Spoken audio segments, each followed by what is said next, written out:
de la mañana y con respecto a quienes ya empezamos, a que ya se viene generando esta disciplina bonita y de cumplir el horario. Damos comienzo oficial entonces a la ponencia de hoy. Bienvenida Jennifer. El sábado tuvimos el café literario, hablamos respecto del libro que nos recomendaste un ratito y pues aquí ya muy ansiosos todos pues por escuchar y aprender de este tema tan supremamente importante. Bienvenida. Muchas gracias y un saludo enorme a todos los que están conectados en este momento. Veo a varios nombres aquí conocidos, Mónica Encinas, que está en Hermosillo, Cheli y algunas otras, ¿no? Que de repente la pantalla no nos deja ver a todos al mismo tiempo, pero qué gusto saludarles, y a los que no les conozco, pues qué gusto poder coincidir el día de hoy. Pues bien, miren, el tema que tiene que ver con el niño ante la muerte, el niño en duelo, pues es un tema que no deja de ser complejo, ¿verdad? Es un tema que es bastante complejo, que es muy amplio, que podríamos llevarnos mucho tiempo y muchas horas dialogando sobre este tema, ¿no? Sin embargo, yo he elegido algunas directrices para abordarlo, pero sí me gustaría también dar un espacio en este momento para que si alguno de ustedes quiere expresar, a mí me gustaría mucho, ¿está bien? Por ejemplo, Janet dice, ahorita comentó que les hicieron llegar un flyer y ustedes vieron un título ahí y yo no sé qué imaginaron, que dijeron, yo me voy a conectar ese día, yo me voy a conectar el lunes porque quiero escuchar eso. ¿Cuáles son sus expectativas de esta charla? Pienso que sería importante para saber qué camino vamos a tomar. No sé si habrá, por ejemplo, dolientes o habrá personas que están acompañando. Ernesto está levantando la mano. Si quiere abrir su micrófono, Ernesto, y después José Alfredo. Muchas gracias. Mi esposa partió de una manera violenta hace 14 meses. Yo siempre he mantenido que el duelo de mis hijos es una de mis prioridades. He buscado medios para que se comuniquen, les he hecho cuentos, los acompaño en las noches y como tú decís, es un tema tan amplio y uno de los errores que cometí en todo el proceso es dar por sentado que ellos eran, que ya lo procesaban como uno, como un adulto, digamos. Y me di cuenta que no, pues ellos van bien, pero yo considero que siempre hay algo que a uno se le puede escapar, que uno debe de aprender, porque realmente cuando un niño pierde a uno de sus padres a una edad temprana, pues enfrentan a la vida sin algo que supuestamente siempre los iba a proteger. Entonces, por eso estoy aquí, siempre tratando de aprender más cómo acompañar a mis hijos en su duelo. Gracias. Perfecto. Muchas gracias a ti, Ernesto, por compartirnos. Alfredo, José Alfredo. Buenos días, mucho gusto. Saludos. Sí, es casi similar a la pregunta de Ernesto, únicamente que enfocado desde el punto de vista como terapeuta. ¿sí? Okay. Sobre todo el hecho de llevar de la mano a los papás, ¿sí? Y en su momento tener ese contacto con los hijos y que los hijos recriminen y digan que no soportan o que ya no aguantan ver que papá siempre que habla en este caso de la hermanita perdida, siempre se quiebra y que ellos no hayan qué hacer. El hecho de simplemente no sabemos si quedarnos solamente quietos o hacer qué, porque ellos no permiten y siempre constantemente están hablando de mi hermana y llegan al punto de que estoy comenzando a odiar a mi hermana. Porque toda la atención no solo fue en vida, sino que ahora que ya no está totalmente para ella. Eso fue como que la lucita que a mí me animó el estar listo para poderme conectar. Ok, muy bien. Muchísimas gracias por compartir. ¿Alguien más? Carolina Guardado. Carolina Adelante, Carolina. Buenos días. Buenos días. Gracias. Estar aquí en esta charla, mi impulso fue porque soy mamá de dos niños, o sea, dos niños vivos y dos muertos, pero mis hijos han sentido a su hermana, que recién murió hace 9 meses. Entonces me importa bastante el tema por el hecho de que como mamá, o sea, yo llevo mi duelo, estoy mucho tiempo con ustedes, estoy tratando de encontrar el por qué, el para qué. Entonces, siento que como que los he desplazado, como que no los involucro mucho en, como las actividades que hacíamos antes cuando estaban los tres, cuando estaba su hermanita viva. Entonces, mi otra duda es en cuanto a planear mis emociones, o sea, a no contener mis emociones y no darlas de buena manera, o sea, vinculándolos a ellos, a los dos. Y la otra es, por ejemplo, hoy que era su cumpleaños de la pequeña, cumplía en febrero, fuimos al cementerio y mi hija, la de 13, dice, ella como que se contiene por no desbordarme a mí. Yo la veo que se contiene. Y el otro, el de 12, que ahora ya tiene 12, empezó a llorar y llorar y llorar y llorar ahí, o sea, como que tenía retenido y ahí logró como desbordarse, o sea, como sacar lo que tiene.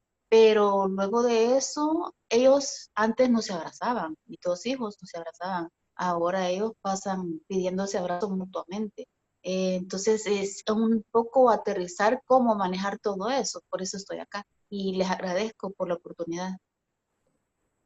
Gracias por compartir, Carolina. Pues hasta ahorita están muy amplios los temas que vamos a abordar, ¿verdad? Tratando de dar respuesta y contestación a cada una de las participaciones. Sin embargo, no sé si habría alguien más que quisiera compartir cuál es su expectativa, qué es lo que quisiera llevarse el día de hoy, esta mañana.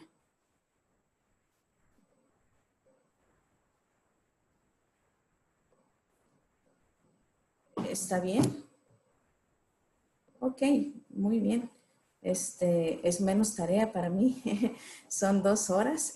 Sin embargo, sé que aunque hay personas que no expresaron o no abrieron su micrófono para hablar, sé que hay algunas expectativas ahí. Qué gusto verte, Alicia. Ayala, saludos. Y pues fíjense bien, me gustaría mucho compartir algunas ideas referente a el niño ante la muerte en sí, relacionado un poco con la educación. ¿Está bien? Sabemos esto que la formación la llevamos así como que tatuada, ¿no? Entonces, me es bien indispensable a mí cuando hablamos de los niños y que hablamos de la muerte, hablar de esta parte de educar, ¿va?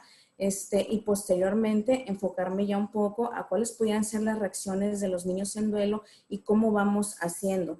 También comentar que pues igual que los adultos, los niños tienen experiencias de duelo no únicamente por muerte, sino por otro tipo de pérdidas, más sin embargo el enfoque de la plática del día de hoy va a ser referente al niño que está en duelo por el fallecimiento de un ser querido. Y déjenme compartirles unas diapositivas. Déjenme entrar en esto. Como un segundo.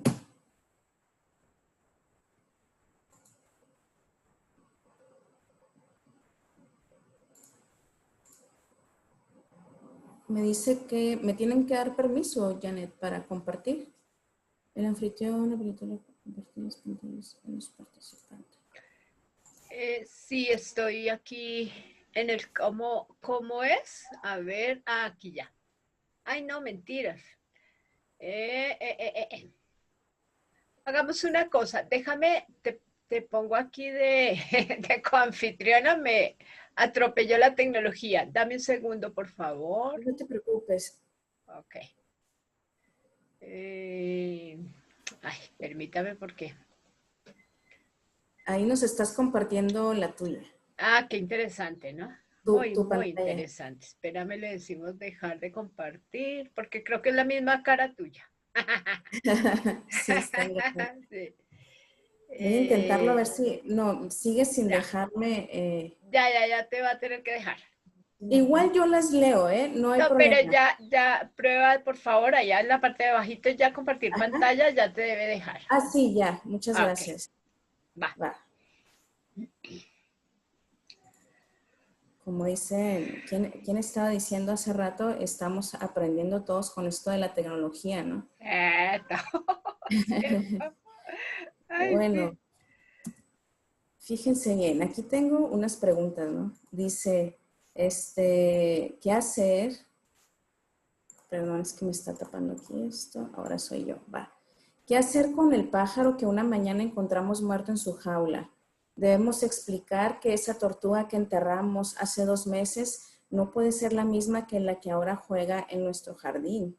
Son preguntas de situaciones cotidianas que tienen que ver con sucesos de muerte de un animal, por ejemplo, de mascota, y cómo se maneja con el niño, ¿verdad? La pregunta de la tortuga tiene que ver asumiendo que le sustituyeron la tortuga, ¿está bien? O a veces que si encontramos el pájaro muerto en la jaula, vamos a enterrarlo y que el niño no lo vea, ¿verdad? Entonces, hacemos este tipo de cosas en muchas ocasiones, por el hecho de evitarle dolor al niño, ¿no? De evitarle ciertas emociones o ciertas vivencias con el fin de protegerle. Sin embargo, imaginen que el niño ha tenido estos sucesos y se le han, no se le ha dado la oportunidad de digerirlos tal como son, como decir, ¿sabes qué? Si es que se murió el pájaro, o sabes que se murió la tortuga, y sin embargo podría venir un suceso en su vida que de repente tengamos que decirle, ¿sabes qué?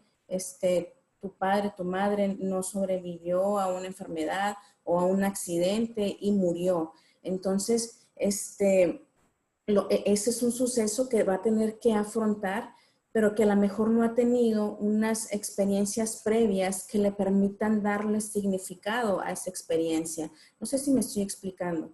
Entonces, ¿cuál es la importancia de tener ciertas situaciones con los niños en los cuales nosotros tomemos en cuenta la muerte al educarles? Por favor, si en el transcurso alguien tiene un comentario, por favor, háganlo aquí en el chat o bien abra su micrófono y con toda confianza y nos vamos deteniendo. ¿Está bien? Recuerden que ahorita estoy hablando de situaciones donde quizás el niño no está en duelo, pero que son parte de su crianza y que bien podríamos tener entonces en cuenta la muerte en estos aspectos. Por ejemplo, yo no sé si ustedes recuerdan en este momento, hagan un ejercicio de tratar de recordar quién les enseñó que en el switch, ven este cuadrito que tiene un botón y que ahí se prende una lámpara o un foco en su cuarto, en su sala. ¿Quién les enseñó que tenían que aplastar ahí para que se encendiera y se apagara la luz? ¿Quién nos enseñó eso? Ahorita escuchaba a José Luis que decía que trabaja en una estancia infantil y sí, y de repente me es bien hermoso hablar con el personal, con las maestras que están en directo en atención con los niños y están con un bebito, no sé, de 1 año en brazos o jugando con él y digo, ¿te das cuenta la maravilla que es que este niño va a conocer el mundo a través de ti en crianza compartida con sus padres? ¿Se dan cuenta? O bien, si eres papá, mamá, que está 100% al cargo de los niños, ese niño va a conocer el mundo a través de ti. Ahora, yo podría preguntarles, ¿quién les enseñó a tomar la cuchara o el tenedor? O si ustedes recuerdan cuando lo hicieron con sus hijos, ¿en qué momento ustedes le enseñaron a sus hijos a tomar la cuchara, a decirles, ¿sabes qué? No se come con la mano, tienes que agarrar este tenedor. Y muy seguramente sí tendrán una vivencia de eso en sus recuerdos, ¿se dan cuenta? Pero si igual hago el planteamiento de, oye, ¿en qué momento le enseñaste a tu hijo, a tu hija, que ese botón que está pegado en la pared encendía y apagaba la luz? Quizás de repente nada más le dijiste, prende la luz o apaga la luz y él ya lo sabía. ¿Se dan cuenta de esto? Porque hay cosas que vamos a aprender viendo, que vamos a aprender imitando. y que a lo mejor nadie nos las explicó que así están sucediendo. Simplemente con la capacidad. Ayer no se comió la fruta, ayer no se tomaron el agua, pura dulcería. Vamos a pedirles que tengan sus micrófonos apagados. Y hay una persona que está con el apuntador, parece. Bueno, entonces a veces así sucede con la muerte. Nadie nos las explica. ¿Se dan cuenta? Puede pasar así como con el switch de la luz, ¿no? Que enciende y apaga la luz, que lo aprendimos porque tuvimos la vivencia de estar en un cuarto oscuro y ver que alguien se levantó y lo prendió y entender, mira, si aplasto ahí, se enciende y si lo vuelvo a aplastar, se apaga, ¿no? Pero que nadie nos diera una explicación de lo que estaba pasando o qué es lo que sucede a nosotros aplastar ese botón. No sé si es claro el ejemplo que estoy dando, que muchas veces con la muerte sucede igual. En realidad, nadie le explica. Por eso es la importancia de tener en cuenta la muerte cuando nosotros estamos educando. Y fíjense bien, si muchos de ustedes son acompañantes de personas que han estado en una situación terminal, por ejemplo, vamos a hablar que de repente escuchamos o leemos mucho de la muerte en plenitud o del buen morir, ¿me explico? O si estás en una experiencia de duelo, quizás en tu mente hay reflexiones alrededor de cómo te hubiera gustado que fuese ese momento, qué habrías cambiado, qué hubieras hecho diferente. ¿Está bien? Entonces está la pregunta, estoy filosofando porque los que ya me conocen saben que me gusta filosofar, pero tengo un punto en todo esto, espero que me sigan, ¿va? Pero fíjense bien, hay a mí que me han preguntado, por ejemplo, en los grupos de ayuda mutua, me han preguntado, ¿cuándo nos empezamos a preparar para nuestra muerte o para la muerte de un ser querido? ¿Cuándo es el momento idóneo? ¿Está bien? Entonces de esto habla esta lámina que está puesta ahí. ¿Está bien? Nosotros desde que nacemos vamos recibiendo una crianza con nuestros padres, después entramos a un sistema educativo con el cual nuestros padres comparten esa crianza y en qué parte de esa educación nosotros deberíamos estar aprendiendo ya referente a la muerte. ¿Está bien? Entonces, esa distancia que hay entre, volviendo a la pregunta, entre una muerte con dolor y una muerte en plenitud, va a tener dos directrices, ¿está bien? Uno que es el individual y otro que va a tener el social, ¿está bien? En la parte individual está la parte de la indagación y la parte de la meditación. Está bien, esa parte de la indagación donde yo me cuestiono y me pregunto, ¿qué sucede? ¿Por qué, por ejemplo, el niño, ¿no? Que se pregunta, ¿por qué si cortó una flor y la vuelve a sembrar, por qué se seca? ¿Por qué no vuelve a florecer? ¿Por qué si rompió una hoja y la pega ya no queda igual? Esa es la parte de la indagación y la meditación, ¿está bien? Y muchas veces esta parte de la indagación y la meditación referente a la muerte no llega hasta que tenemos una experiencia directa con la muerte. Está bien, el fallecimiento de un ser querido o un suceso de algún diagnóstico en el cual nos haga ver que la muerte ahí está, mediática, que se puede dar en un segundo, está bien. Y por otro lado, tiene un componente social. Este distanciamiento entre la muerte con dolor y la muerte plena tiene ese distanciamiento que tiene que ver socialmente con la educación, que esta debería ser compleja y debería de ser completa también. ¿Está bien? Entonces, estas dos directrices son lo que separa o distancia entre una muerte con dolor y una muerte plena. Entonces, estamos hablando que en este camino hay un camino muy amplio por recorrer con los niños, con el niño de cómo hablarles referente de la muerte. ¿Me van siguiendo? Entonces estaríamos hablando de la muerte como contenido educativo. Fíjense bien que eso sería muy importante porque nos da sentido a nuestras experiencias, nos da sentido a nuestra vida. Por ejemplo, la mortalidad dice que en el contenido, en un currículum educativo, podríamos hablar de 3 puntos importantes. La mortalidad de todo ser humano. Está bien que el niño sepa que todo ser humano va a morir, que todo ser vivo, por el solo hecho de tener vida, entonces tiene un ciclo y va a morir. Está bien, que es como la universalidad de la muerte, ¿verdad? Mientras haya vida, hay muerte. Está bien. Entonces, este solo hecho, este enunciado de que el niño comprenda la mortalidad, le va a dar sentido a su vida.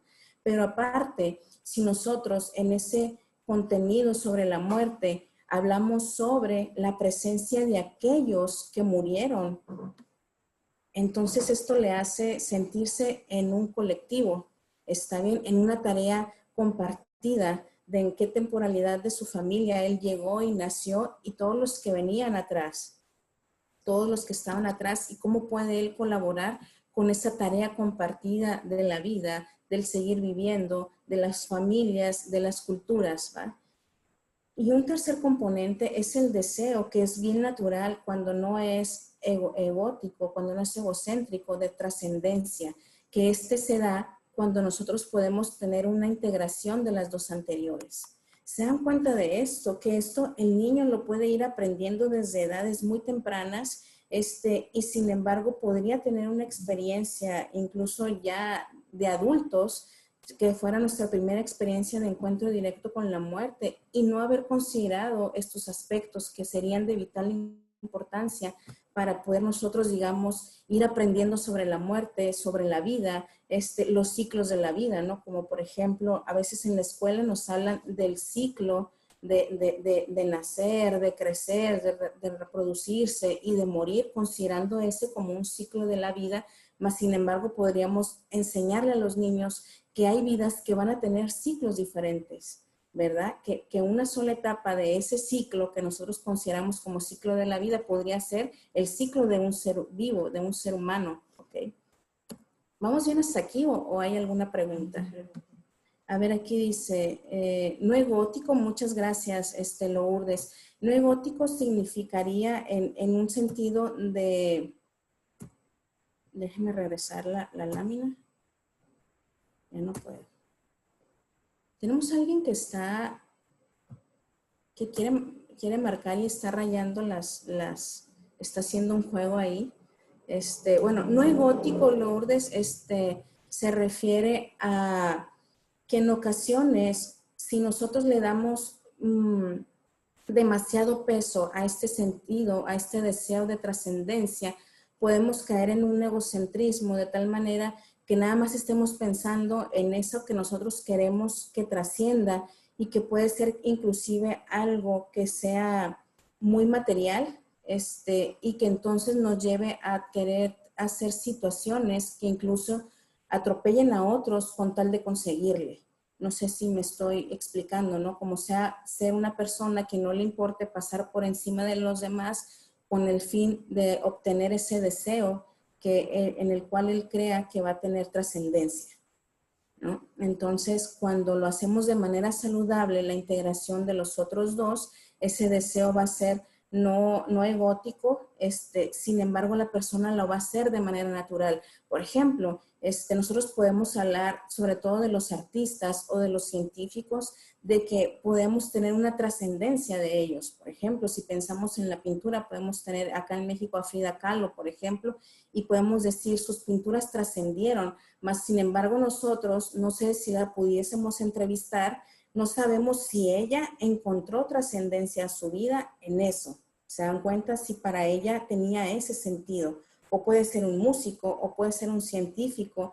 Por ejemplo, Einstein, que aún tenemos ciertos preceptos que él abordó y que los tenemos como realidades. Y decir, wow, es que este tipo, Einstein, trascendió con esta teoría tan grande, pero no sabemos si él encontró realmente trascendencia en ello, o siquiera estaba consciente de la trascendencia que iba a tener hacia nosotros, pero no sabemos si él la obtuvo. Está bien. Sin embargo, cuando los dos puntos anteriores, que es el de la mortalidad de todo ser humano y la presencia de los que ya murieron, no lo llevamos de manera saludable, este sentido de trascendencia se podría hacer como un propósito y entonces venir a tener esta parte como de atropello hacia los demás. Como Hitler, por ejemplo, ¿se dieron cuenta? Él se puso un sentido quizás ahí de trascendencia, pero pero fue un caos, ¿no? Ya sabemos esa historia. Dice, toda muerte humana está insertada entre dos límites, ¿ok? Ahorita hablábamos entre la muerte con dolor y la muerte plena que tiene estas directrices, pero aquí estamos hablando de una muerte humana que está insertada entre los dos límites que tienen que ver con la persona, que entonces sería la indiferencia, que es que la mayoría no sabe cómo superarla, la mayoría no sabemos cómo hablar de la muerte. No sabemos cómo abordar la muerte con los niños, ni los niños con los padres, ni a veces en la escuela, no sabemos cómo abordarla, está bien.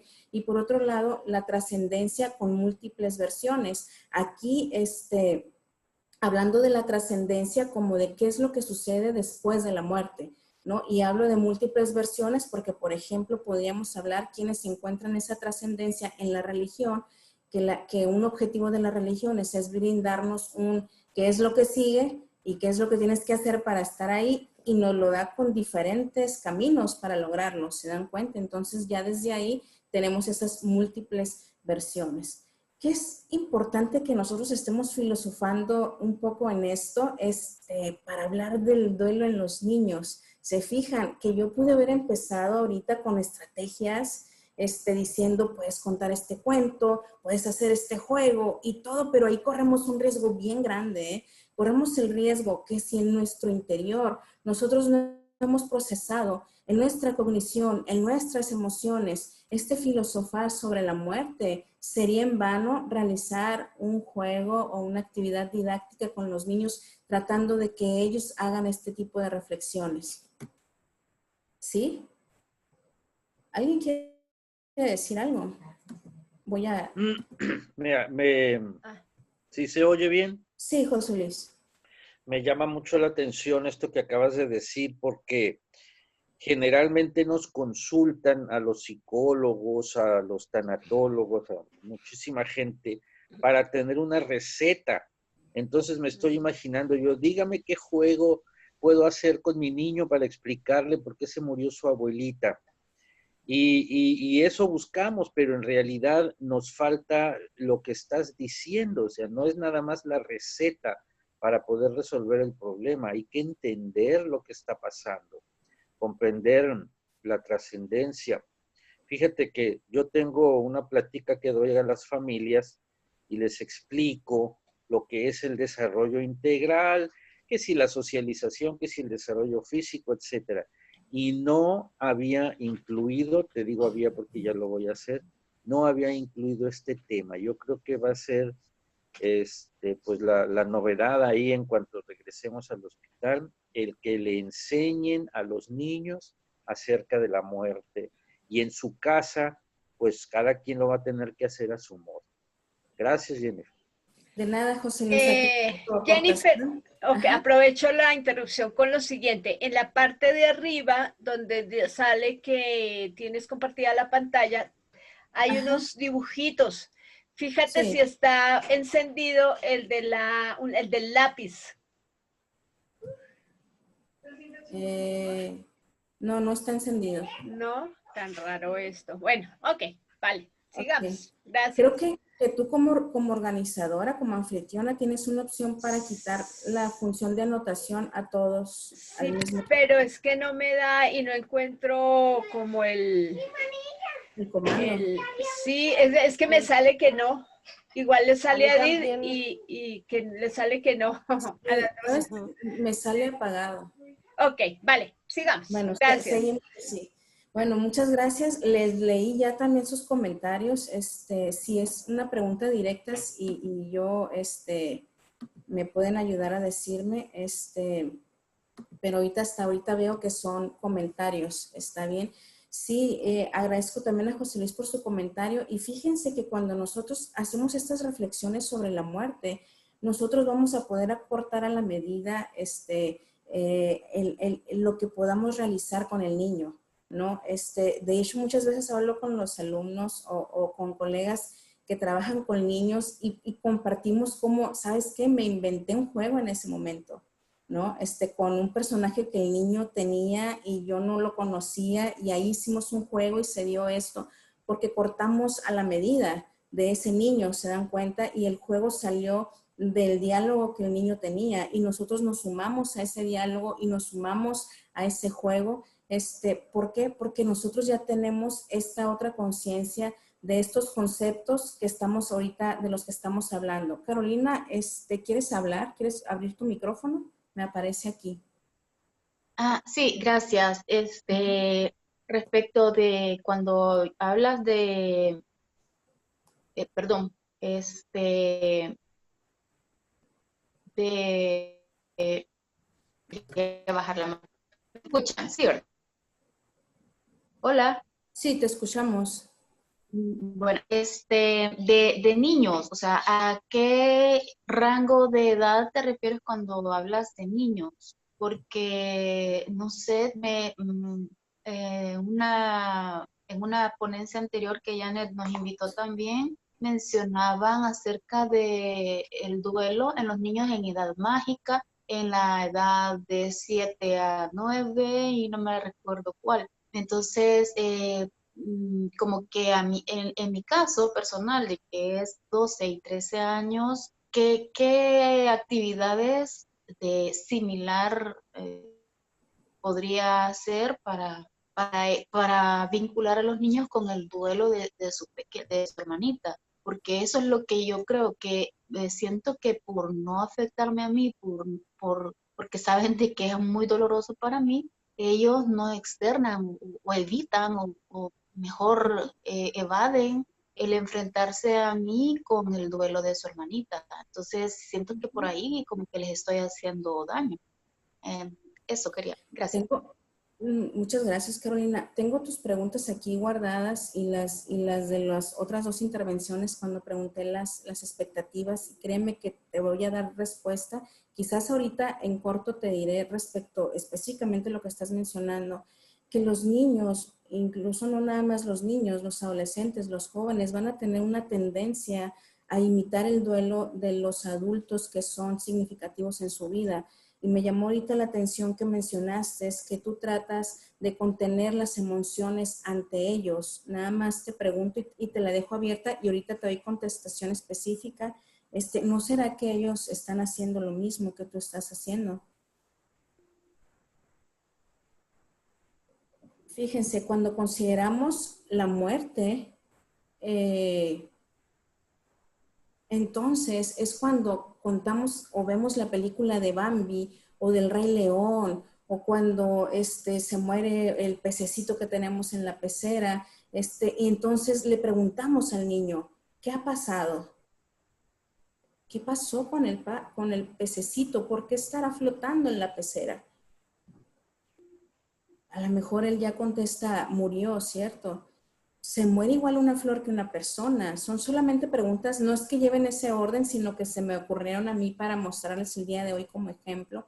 ¿Qué pasa después de morir? Puedes dibujarlo. ¿Qué siente? ¿Qué piensa? ¿Cómo siente al morir la persona que falleció o el pececito que falleció? ¿Dónde estabas tú antes de nacer? Si cumplieras 10 años, ¿cómo serías tú? Oye, pero ¿te imaginas tu vida si cumplieras 30 o si cumplieras 50 o si cumplieras 80? ¿Se dan cuenta? Porque cuando hablamos de muerte, hablamos de vida y es una manera de darle ese sentido de vida, de la trascendencia de la vida a los niños, pero también enseñarles que puede ser que no llegues a los 50, que no llegues a los 80. Entonces, con estas preguntas, nosotros vamos abriendo posibilidades y recordemos inicialmente la parte que les dije de la indagación. Fíjense, en estas preguntas hay indagación y lo que queremos es que el niño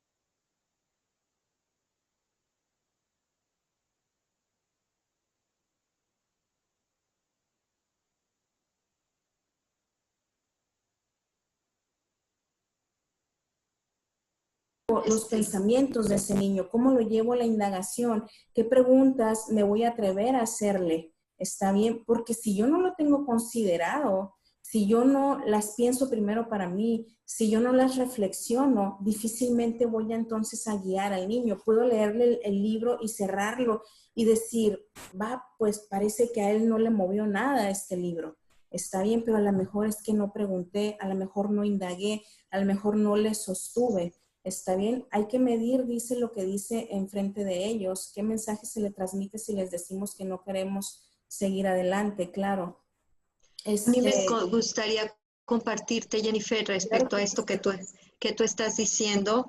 Yo tuve la oportunidad de trabajar con un niño en donde, más bien eran dos niñas, en donde su abuelita tenía 2 años de fallecida.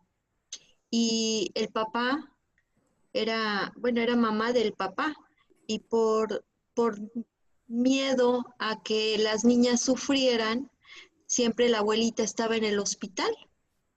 Entonces, cuando se enfrentaron al duelo, o sea, porque tuvimos que hablar con las niñas lo vivieron igual que si hubiera ocurrido en ese momento.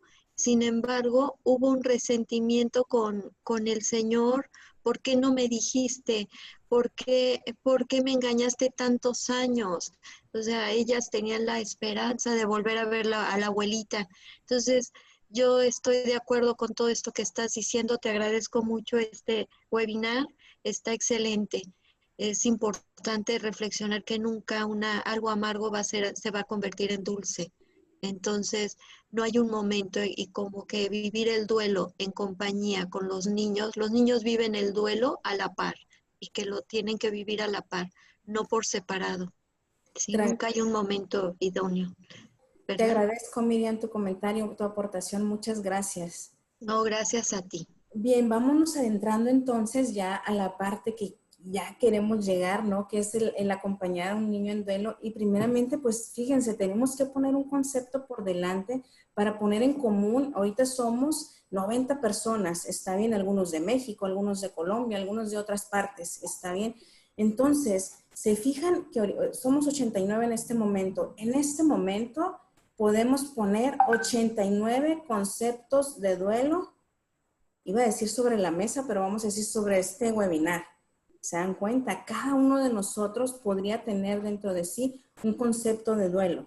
Está bien, y no es que está mal, está bien, solamente que tenemos que considerarlo, que cuando yo me refiero a duelo, quizás no es lo mismo lo que se refiere a Carolina, o Miriam que habló ahorita, o Alicia que participó, o José Luis, ¿verdad? Cada quien podemos tener nuestro concepto de duelo, pero va a ser bien importante tener claro nuestro concepto de duelo, porque de nuestro concepto de duelo, de nuestro concepto sobre la muerte, sobre el acompañar, pues así es que vamos a acompañar a otros. Entonces, por ejemplo, cuando llega una mamá o un papá y decir, quiero que ayudes a estos niños porque está en duelo, nosotros tenemos que plantear un propósito, tenemos que plantear una intención de esa ayuda. Inicialmente saber que ese niño no está enfermo, que ese niño no está trastornado o traumatizado. Está bien, estamos hablando de una situación que es natural, que es un proceso cognitivo que se da después de la muerte de un ser querido significativo. ¿Está bien?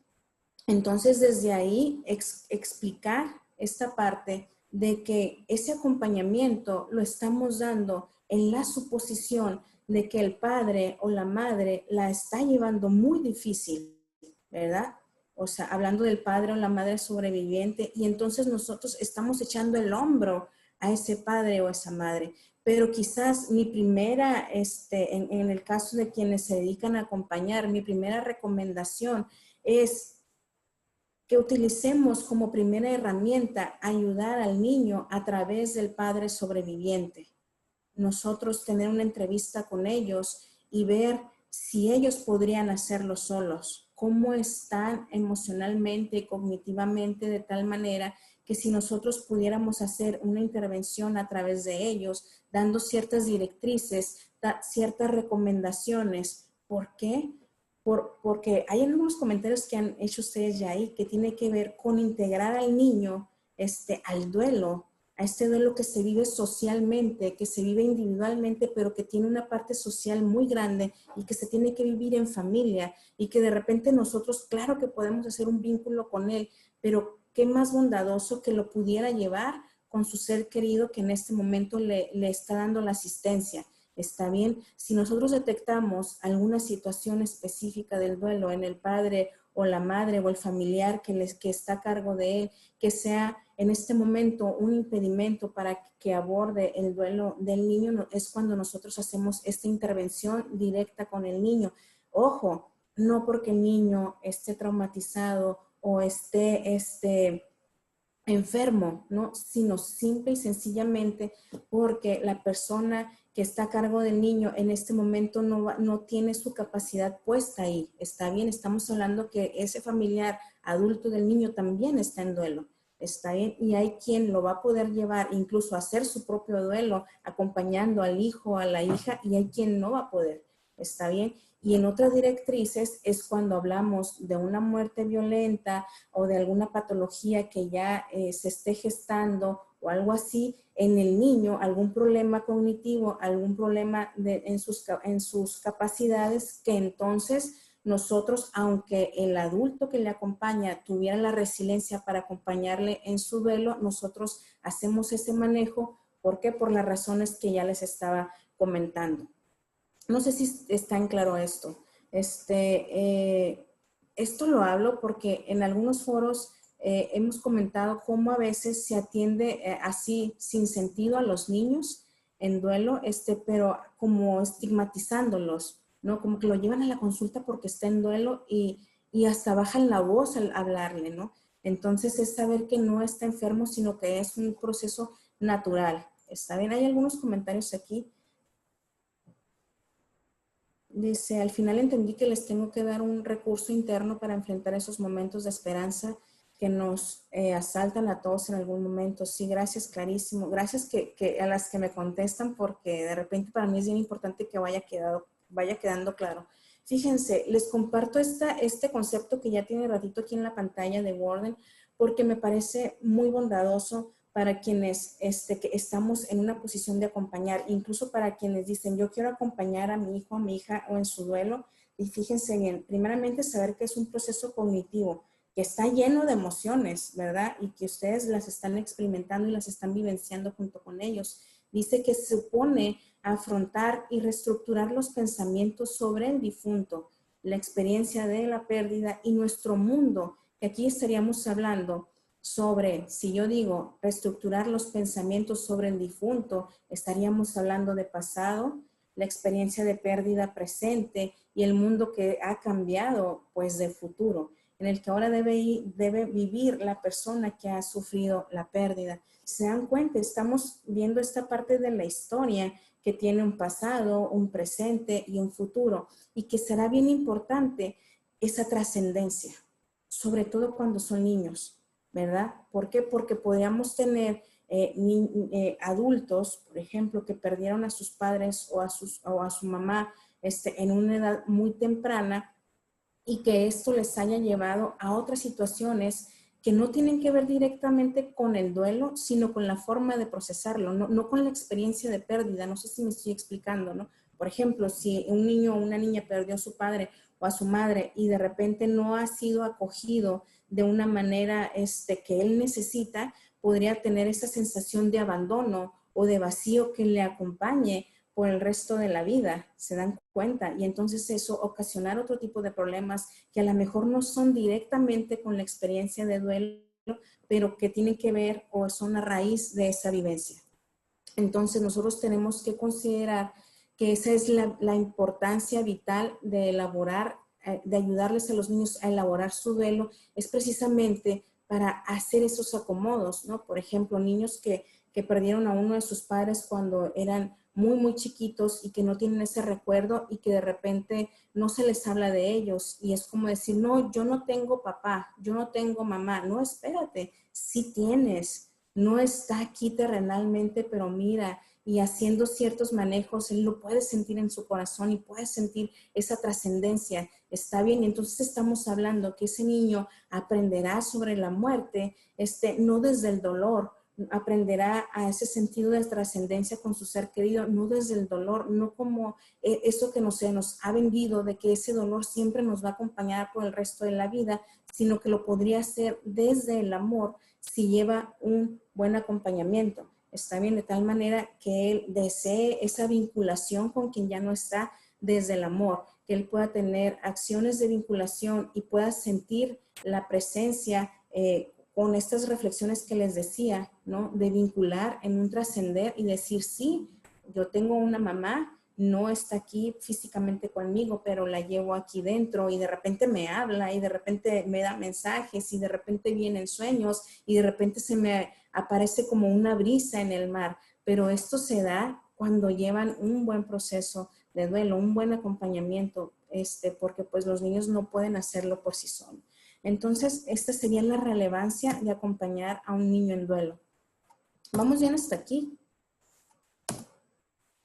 Entonces, vamos a ver que los niños tienen diferentes reacciones ante el duelo. Aquí tengo una lámina, pero la verdad es que Internet está lleno de todo esto, de las reacciones del niño en duelo, está lleno de las reacciones. Entonces, no quisiera enfatizar mucho, sino sí saber que simplemente el duelo de los niños y de los adolescentes es diferente al de los adultos en varias razones. Una de ellas es que de repente los adultos, cuando nos sentimos tristes durante el duelo, va a ser difícil que pasemos a una emoción de contentamiento. Ya así nos estén abrazando, nos estén animando o nos digan, ven, vamos, anímate, vamos al cine, o mira, ven, vamos a caminar al parque, y posiblemente insistamos y digamos, no, hoy no porque estoy triste, y no está mal, ¿verdad? Pero tenemos que saber que el niño lo va a hacer diferente.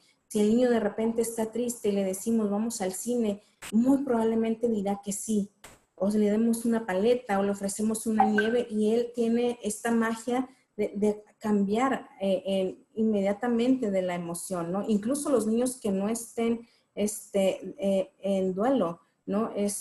Tienen esta parte de cambiar, de estar enojados a estar contentos, de estar tristes a estar riéndose. Y hay niños que están desbordados en llanto y de repente se empiezan a reír con algo que el adulto empieza a decir o empieza a hacer un juego con ellos, ¿se dan cuenta? Esto entonces es similar a los niños que están en duelo, ¿no? Lo van a manifestar de diferentes maneras. Y quiero dejarlo muy en claro porque acuérdense que hay todo un debate entre niveles muy altos de teóricos de que si los niños tienen la vivencia del duelo o no. Entonces yo quiero decirles que sí, y que como compartía Carolina o como preguntaba, exactamente las vivencias del duelo en los niños, las manifestaciones van a ser diferentes a cada edad. Por ejemplo, en los primeros años de vida, como hasta los 3 años, pues nada más lo va a sentir como una ausencia porque por supuesto que si un bebé de 9 meses tenía todos los días unos brazos cálidos que le sostenían y una voz hermosa que le cantaba y que le daba un sostenimiento emocional a su llanto y que le mecía y que le paseaba y todos los días tenía eso y de repente ya no lo tiene, por supuesto que va a notar esa ausencia, se dan cuenta, pero irá creciendo y conforme va creciendo, va a tener una conciencia diferente de la muerte. Por eso, por ejemplo, si yo recibo a niños de 3 años, de 4 años, de 5 años, advierto a los papás, les digo, ¿sabes qué? A 2 años más, tu niño podría traer otra vez cuestiones de preguntas o dudas referente a la muerte, y 2 años más estos otros, y estos otros, y estos otros. ¿Por qué? Porque él está en construcción. Vaya, ¿quién de ustedes podría dar ahorita una definición de lo que es la muerte? Es difícil. Ahora imaginen el niño que está en construcción. Está bien, que ahorita veíamos un concepto de duelo que dice que es tendiente a seguir viviendo en un mundo en el cual ahora el ser querido ya no está. Pues ¿saben qué? Ese mundo para el niño está en construcción. No lo ha aprendido a conocer aún. Y entonces súmale esto que ahora lo va a aprender a conocer sin esta persona o figura de referencia que antes estaba sumamente pegado a él, ligado en su crianza. ¿Está bien? Entonces, conforme el niño vaya creciendo, tomará conciencia diferente respecto a la muerte. Por ejemplo, en situaciones de muerte por violencia, a lo mejor a muy tempranas edades, a los 3, 4 años, a nada más se le dice al niño que murió, pero después el niño empieza a preguntar cómo o por qué, y a lo mejor se le contesta, ¿sabes qué? Pues lo mataron, imaginen que fue como un atentado, y a lo mejor el niño se queda callado y ya no pregunta más, no le contestamos más, pero a lo mejor ya a los 10 años dice, oye, yo recuerdo que le mataron, pero ¿cómo le mataron? Y entonces le narramos cómo le mataron, pero después tiene 13 años y entonces toma otra conciencia y dice, o sea, es que le mataron. ¿Por qué le mataron? ¿Quién le mató? ¿Se dan cuenta? Entonces, sus preguntas, conforme va adquiriendo madurez y una conciencia diferente del suceso de la muerte, del suceso de la pérdida y sobre la muerte, él va a ir teniendo diferentes preguntas. Sin embargo, no se atreverá a hacerlas si no tiene un cobijo o un sostenimiento emocional, si no tiene las condiciones necesarias donde él pueda hacer estos planteamientos. Sí, Carolina. Estoy viendo que son muchos comentarios y trato de leerlos a la vez que estoy hablando. Si quieres, adelante, puedes abrir tu micrófono. Sí, gracias. En ese punto de que si no arropamos, por ejemplo, en ese de que si dan las preguntas de acuerdo a su edad, de acuerdo a su desarrollo psicológico, de acuerdo a su desarrollo emocional, y siempre tiene que ser así, o ir de acuerdo a etapas, o podemos considerar nosotros desde nuestro ambiente a adelantarnos un poquito de acuerdo a lo que creemos que ellos pueden llegar a comprender, porque bueno, pienso que de aquí que a unos 3 años puede ser de que ya las mismas condiciones de que el duelo ya no está tan reciente, como que, sobre todo en el caso de por muerte violenta, porque yo tengo una amiga que está recién con un problema así, y su hija ha quedado de 7 años, entonces, ¿cómo decirle el por qué? El por qué lo mataron? O porque puede decir el niño, entonces significa que me pueden llegar a matar a mí, o puede ser que lleguen a matar a mi a mi otro ser querido.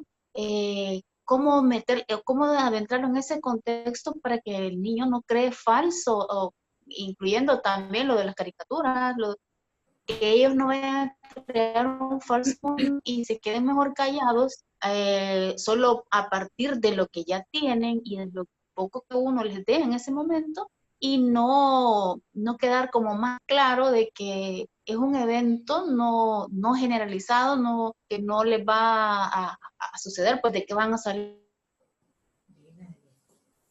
y también les va a pasar a su papá o a su otro ser querido. No sé.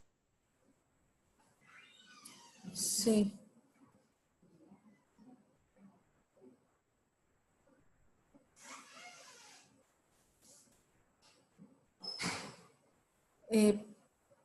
¿Sí me escuchan? Se me cortó un segundo a mí. Sí, se escucha bien, Jennifer. Yo sí. Entonces es Carolina, Sí. a quien se le cortó.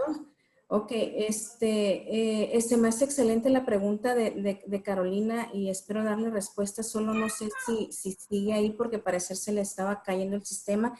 Y tengo aquí también una pregunta de Beatriz que también es muy interesante. Voy con la pregunta que expresó ahorita Carolina. Fíjense bien, yo hablaba de ciertas bases para poder hablar con el niño, ¿está bien? En esas bases tiene que haber seguridad, sobre todo, tiene que haber muchísima seguridad. Y esa seguridad, acuérdense que nosotros, es hablar de vínculos y hablar de apegos, no hablar de seguridad, y es un tema bastante amplio. Entonces, hablamos de seguridad, no solamente con lo que nosotros, verbalizamos hacia los niños, sino también con las acciones que nosotros tenemos para con ellos. Por ejemplo, que es cuando podríamos estar teniendo una ambivalencia con ellos, ¿no? Como que por un lado le quiero decir, yo confío en ti, o mira, no tengas miedo, todo está bien, aquí no pasa nada, tú puedes estar seguro, pero al mínimo cosa que él hace, por ejemplo, él brinca y yo corro a, cuidado, no te vayas a caer. ¿Se dan cuenta esta parte? Entonces, con mis acciones doy otro mensaje, doy un mensaje quizás de miedo, de inseguridad. Y entonces, por eso cuando les digo que tiene que haber ciertas bases para poder hablar de esto, es cuando tenemos que fijarnos que nuestras acciones coincidan con lo que nosotros estamos hablando. ¿Cuál es la medida para saber qué es lo que se va a hablar o no con los niños? Creo que la medida lo va dando el niño, ¿verdad? Por supuesto que como adultos tenemos que facilitarles las cosas, facilitarles los temas, y con facilitarles no me refiero a hacerlo más fácil, sino al acercarles cosas. Por ejemplo, como les decía, ¿no? Si yo digo, vamos a narrar este cuento, ahí les estoy facilitando un cuento que quizás sea, si es momento del niño, momento para hablar, que podamos detonar algo, ¿verdad? Y entonces nosotros podríamos plantear preguntas y con esas preguntas saber si es el momento del niño, si él quiere hablar sobre eso y responde las preguntas y quiere reflexionar sobre ellos o no, o si a las preguntas se queda callado y no contesta o dice no sé, entonces no es momento para él de hablar de esto. No sé si ya está conectada Carolina, pero es como darle respuesta a esa pregunta. Está bien, la verdad, la realidad es que tenemos que evitar ocultar información y sobre todo mentir, ¿verdad? Que es diferente ocultar información y todavía mentir, narrar algo que no sucedió así y que después el niño va a crecer, va a tomar otra conciencia, va a poder investigar por su cuenta, por ejemplo, con otros familiares o con otros conocidos que le cuenten lo que ha sucedido. Entonces, qué mejor que quienes están a cargo directamente con él sean los que le cuenten, pero como les digo, no sé si esto está quedando claro, la medida la va a poner él. Entonces, yo después facilito un juego en el cual estamos jugando y en el cual ahí también hago preguntas. ¿Y tú crees que le dolió? ¿Y tú crees que por qué pasó esto? ¿Por qué pasó aquello? Entonces, si él contesta, ¿será que entonces es un buen tiempo y él quiere hablar de eso? Lo que debemos de evitar en estas preguntas, acuérdense lo que vimos al principio, es la indagación. Debemos de evitar como que nosotros dar las explicaciones, ¿va? Sino ayudarle al niño que él las vaya construyendo, ¿no? Que él vaya construyendo una idea de los por qué. Ahora, nosotros como adultos sabemos que la pregunta del por qué no tiene respuesta, son retóricas. Está bien, nosotros como adultos en duelo hacemos muchas preguntas retóricas como ¿por qué a mí? Y eso significa sostener, ¿verdad? Si yo estoy ante una persona que está en duelo y me dice, Jennifer, es que ¿por qué a mí? Y yo trato de darle una respuesta, quiere decir que no estoy siendo capaz de sostener esa emoción, de sostener su pregunta, de verla directo en los ojos y quizás solamente prestar la mano y que vea que empatizo con esa pregunta, que no hay respuesta, que no va a haber una respuesta que quizás me llene totalmente, ¿se dan cuenta? O después puedo tratar de tomar una respuesta, pero después va a haber otra pregunta y después otra pregunta. Y por ahí hay un autor que habla de esto, ¿no? Habla de las preguntas en el duelo y cómo hay muchas preguntas que no van a tener respuesta. Igual el niño, pero las preguntas a las que yo me refiero, indagatorias, son para que él construya su concepto de muerte, para que él construya su concepto de pérdida.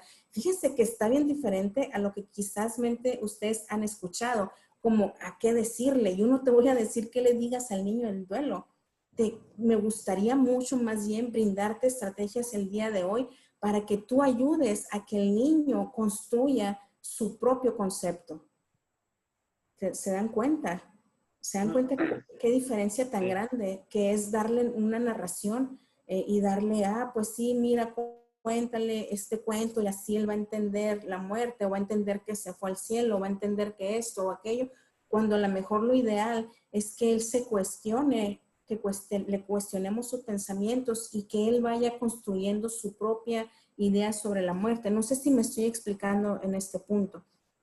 Por ejemplo, acá Beatriz hacía un planteamiento referente a que si al niño habría que, una persona, ya se me pasó aquí el comentario, pero decía algo como que una persona cayó a un barranco estando alcoholizado Entonces, si a ese niño habría que hablarle sobre las consecuencias de pues el alcohol, ¿está bien? Entonces, fíjate que no es tanto como que hablarle, sino las preguntas, lo que conocemos los que estamos acompañando profesionalmente como mayéutica, ¿no? Como preguntas que a lo mejor le lleven a hacer él reflexiones sobre el alcohol, más que nosotros decirles, porque allá vamos, ¿no? De repente vamos ahí, ¿no? Entonces, si entonces él ya llegó a este punto donde, pues, ¿sabes qué? Sí, cayó ahí y entonces le damos como un porqué, pues cayó porque estaba alcoholizado, pues él va a tener algo ahí, ¿no? Entonces, a veces es, pues, cayó al barranco y murió. Es diferente decir, se murió porque estaba alcoholizado. ¿Se dan cuenta? Porque entonces caemos como en construirle una generalización, como decía ahorita Carolina, ¿cómo puedo evitar de que él crea que siempre va a ser así? ¿Verdad? Entonces es algo diferente pensar, pero tiene que ver con la construcción de que cada uno tengamos de la muerte, ¿no? Es diferente pensar, por ejemplo, que la muerte es universal y que la muerte sucede, y que el suceso de muerte pues ya va a ser diferente en cada quien, está bien, pero cuando yo lo consigo así por separado, entonces tengo la capacidad de decir, él murió, él cayó al barranco y murió, está bien, pero no le voy a quizás encontrar un porqué de decir, porque él murió porque estaba alcoholizado.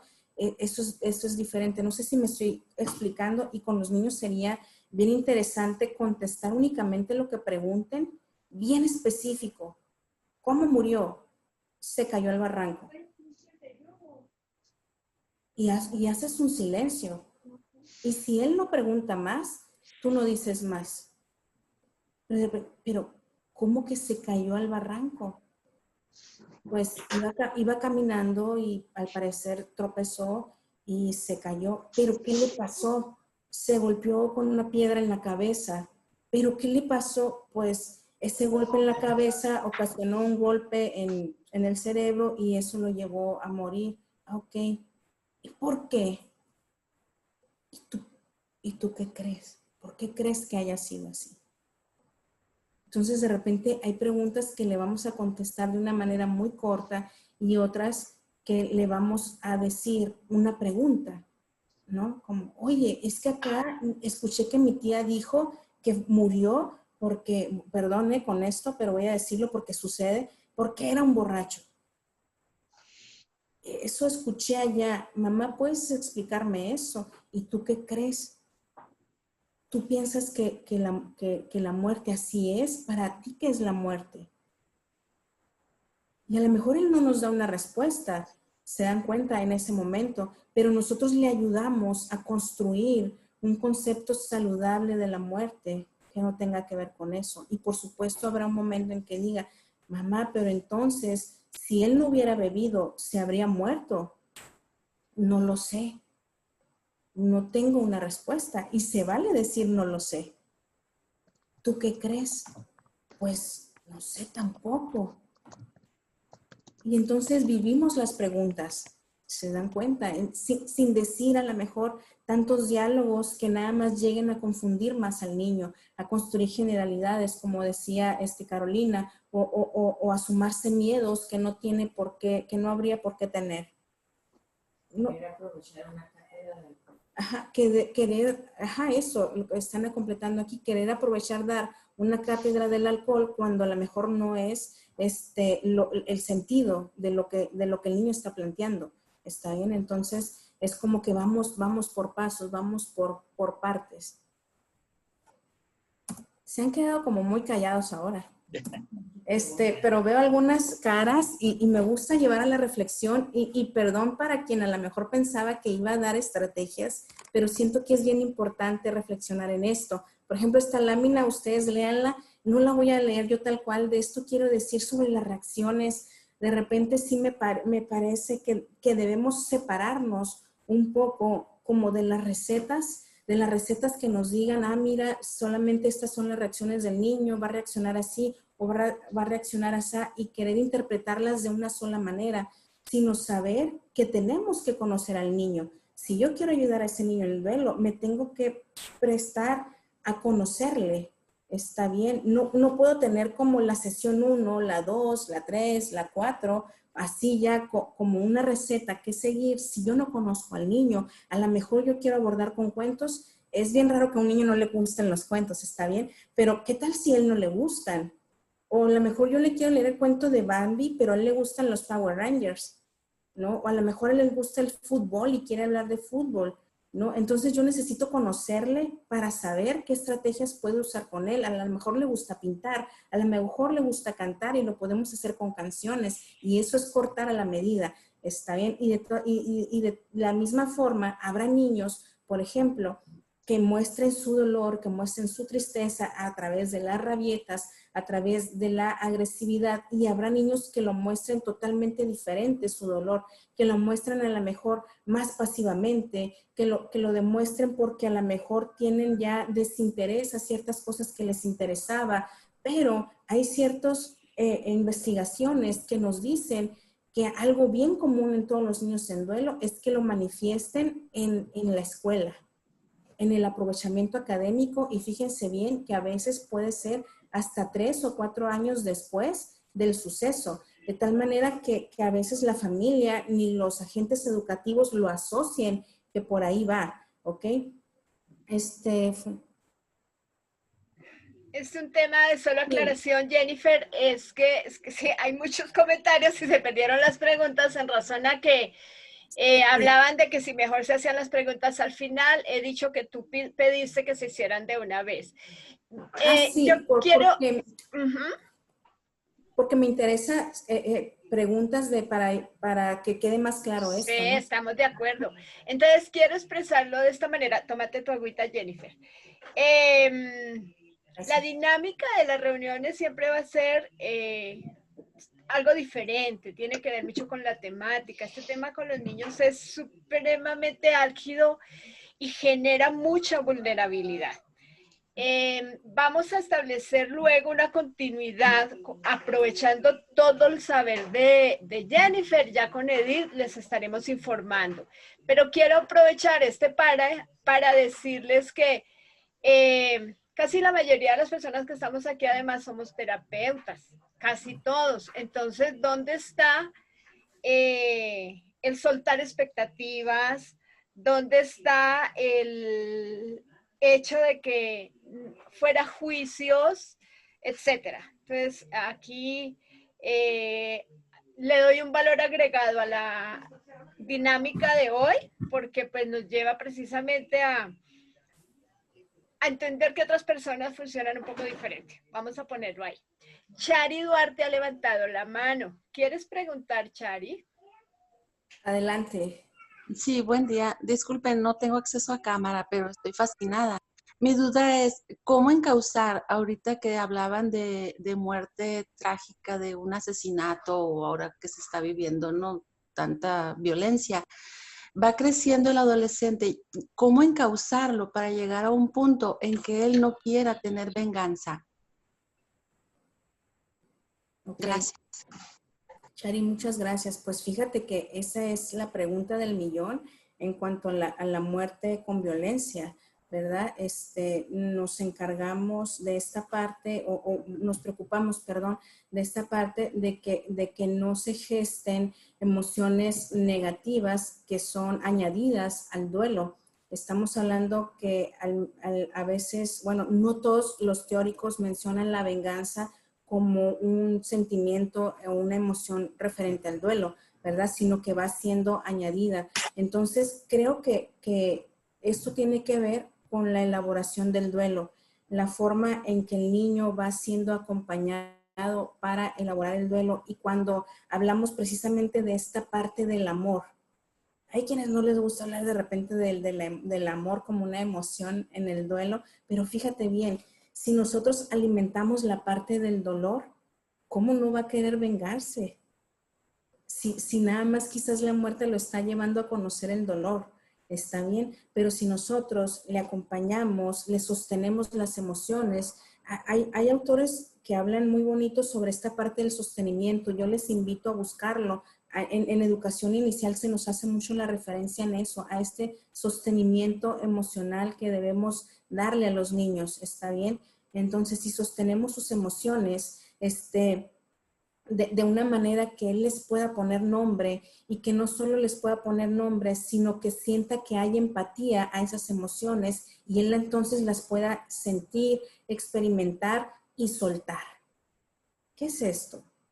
Yo he escuchado mamás que dicen, oye, es que ahorita casi lo cuelgo de la paredera al chamaquito, ¿verdad? Y sé que es un pensamiento, sé que no va a colgar ahí a su hijo. ¿Me explico? Es un pensamiento y es un pensamiento originado de la emoción del momento, porque a lo mejor está haciendo rabietas o a lo mejor está preguntando algo que preguntó ya 100 veces. ¿Está bien? Entonces, igual el niño en duelo, que se percata de una muerte violenta, tendrá pensamientos que, como decía ahorita, son retóricos. ¿Está bien? Y que hay que ayudarlo a construirlos de esa manera, como decir... Por ejemplo, imagínense un adolescente que diga, es que tengo ganas de ir a hacerle daño a esa familia. Y entonces que pueda tener un adulto que le sostenga eso y que no le regañe. Porque entonces está soltando el pensamiento. Si lo empiezo a regañar, entonces a lo mejor yo lo puedo hacer sentir como un niño malo, ¿verdad? Cuando a lo mejor es un niño herido, adolorido, que simplemente está externando una emoción, un pensamiento, y a lo mejor alguien le empatiza y le dijera, a veces yo también siento eso. Y a lo mejor él va a abrir sus ojos sorprendido y entonces preguntarse, ¿por qué no lo hace? Si él también tiene ese mismo deseo que yo y no lo hace, ¿qué le impide hacerlo? Entonces viene esta parte, ¿verdad? Que sin tanto rollo, sino con acciones o con preguntas, el niño se va percatando porque eso es únicamente un pensamiento, ¿verdad? Y por el otro lado, nosotros vamos construyendo esto que decía del amor, de decir, de guiar a esta vinculación del niño. No todas las formaciones en tanatología consideran la parte tan importante de la vinculación como tal, es decir, que el niño siga de alguna manera aún vinculado y gestando y poniéndole más cosas a la relación con quien ya no está. Y sé que hay personas pidiendo la mano, pero voy a aprovechar esto para explicar algo que yo lo explico así. Es como explicar los vínculos un poquito, ¿no? Que es como, imaginen que en este frasquito de agua yo tengo uno por cada persona amada, ¿ok? Entonces aquí dice Janet, dice Carolina, dice Sheila, ¿ok? Y que cada detalle, cada palabra amable, cada favor, no sé, yo le voy regando a esa relación, yo le voy echando ahí, ¿está bien? Entonces yo puedo tener 1000 ahí, ¿ok? Pero imaginen que aquí está el de papá y está el de mamá, están dos, ¿ok? Entonces, el niño ha echado cosas ahí, su fuente de confianza, su fuente de seguridad, ha echado amor, ha echado besos, ha echado frases ahí, ¿ok? Y de repente no está mamá. No está mamá y entonces él tiene este frasquito que es de mamá. Entonces, él puede sentir que ya no tiene a quién. O sea, ¿a quién le pongo? O sea, le borro el nombre de mamá y le pongo el nombre de quién. Es cuando no llevamos un buen duelo, incluso los adultos, que queremos sustituir con personas. ¿Se dan cuenta? Entonces, pues le voy a poner el nombre de tía Lupita, ¿no? Y le quiero dar lo mismo que mamá, cuando espérate, eso es de mamá, no es de tía Lupita. Ahora podrás echar más cosas al de tía Lupita porque estás en contacto directo más con ella, pero el de mamá, ¿sabes qué? Sigue siendo de mamá. Y tú puedes seguirle echando aquí, porque yo no sé dónde está tu mamá, pero donde quiera que ella esté, sigue siendo tu mamá. Entonces, ¿qué vamos a hacer hoy para mamá? Le quieres decir unas palabras bonitas, le quieres comprar su postre favorito y después obsequiarlo. ¿Qué le vas a comprar para la Navidad? ¿Qué le vas a hacer una manualidad? ¿Qué le vas a sembrar una plantita? ¿Qué le vas a cuidar sus plantitas? Sin que esto sea una carga, ¿se dan cuenta? Sin echarle una carga al niño, sino permitiéndole la continuidad del vínculo. Eso sería, seguirle echando a su frasquito de su mamá, sería fomentar el vínculo. Entonces, cuando nosotros fomentamos el vínculo, es cuando estamos construyendo esta nueva relación con mamá, no desde el dolor, como puede ser la tendencia en los duelos, sino desde el amor. ¿Hay tristeza? Sí. ¿Hay dolor? Sí. Pero también esto nos va a permitir tener momentos de alegría, retomar la vida, tener una base de seguridad, nos va a evitar muchos problemas en el niño emocionales en adelante, ¿se dan cuenta? Estar buscando, si no hace esa vinculación con papá o mamá o la abuela que estuvo muy pegada, el niño va a estar buscando toda la vida hacia quién, hacia dónde. Entonces, a lo mejor es un adulto que va de pareja en pareja o qué sé yo. Se dan cuenta de esa importancia de vinculación y también, entonces, añadido a esto, contestando la pregunta sobre la venganza, cuando nosotros cultivamos esta parte de seguir regando el amor, vamos opacando estas partes que tienen que ver con el enojo y entonces la venganza, ¿ok? Pero cuando nosotros no favorecemos eso y entonces el suceso de muerte y el suceso de duelo está lleno únicamente de dolor, entonces es cuando ponemos las bases propicias para que el enojo esté sumamente presente y para que la venganza esté sumamente presente. No sé cómo vamos hasta aquí.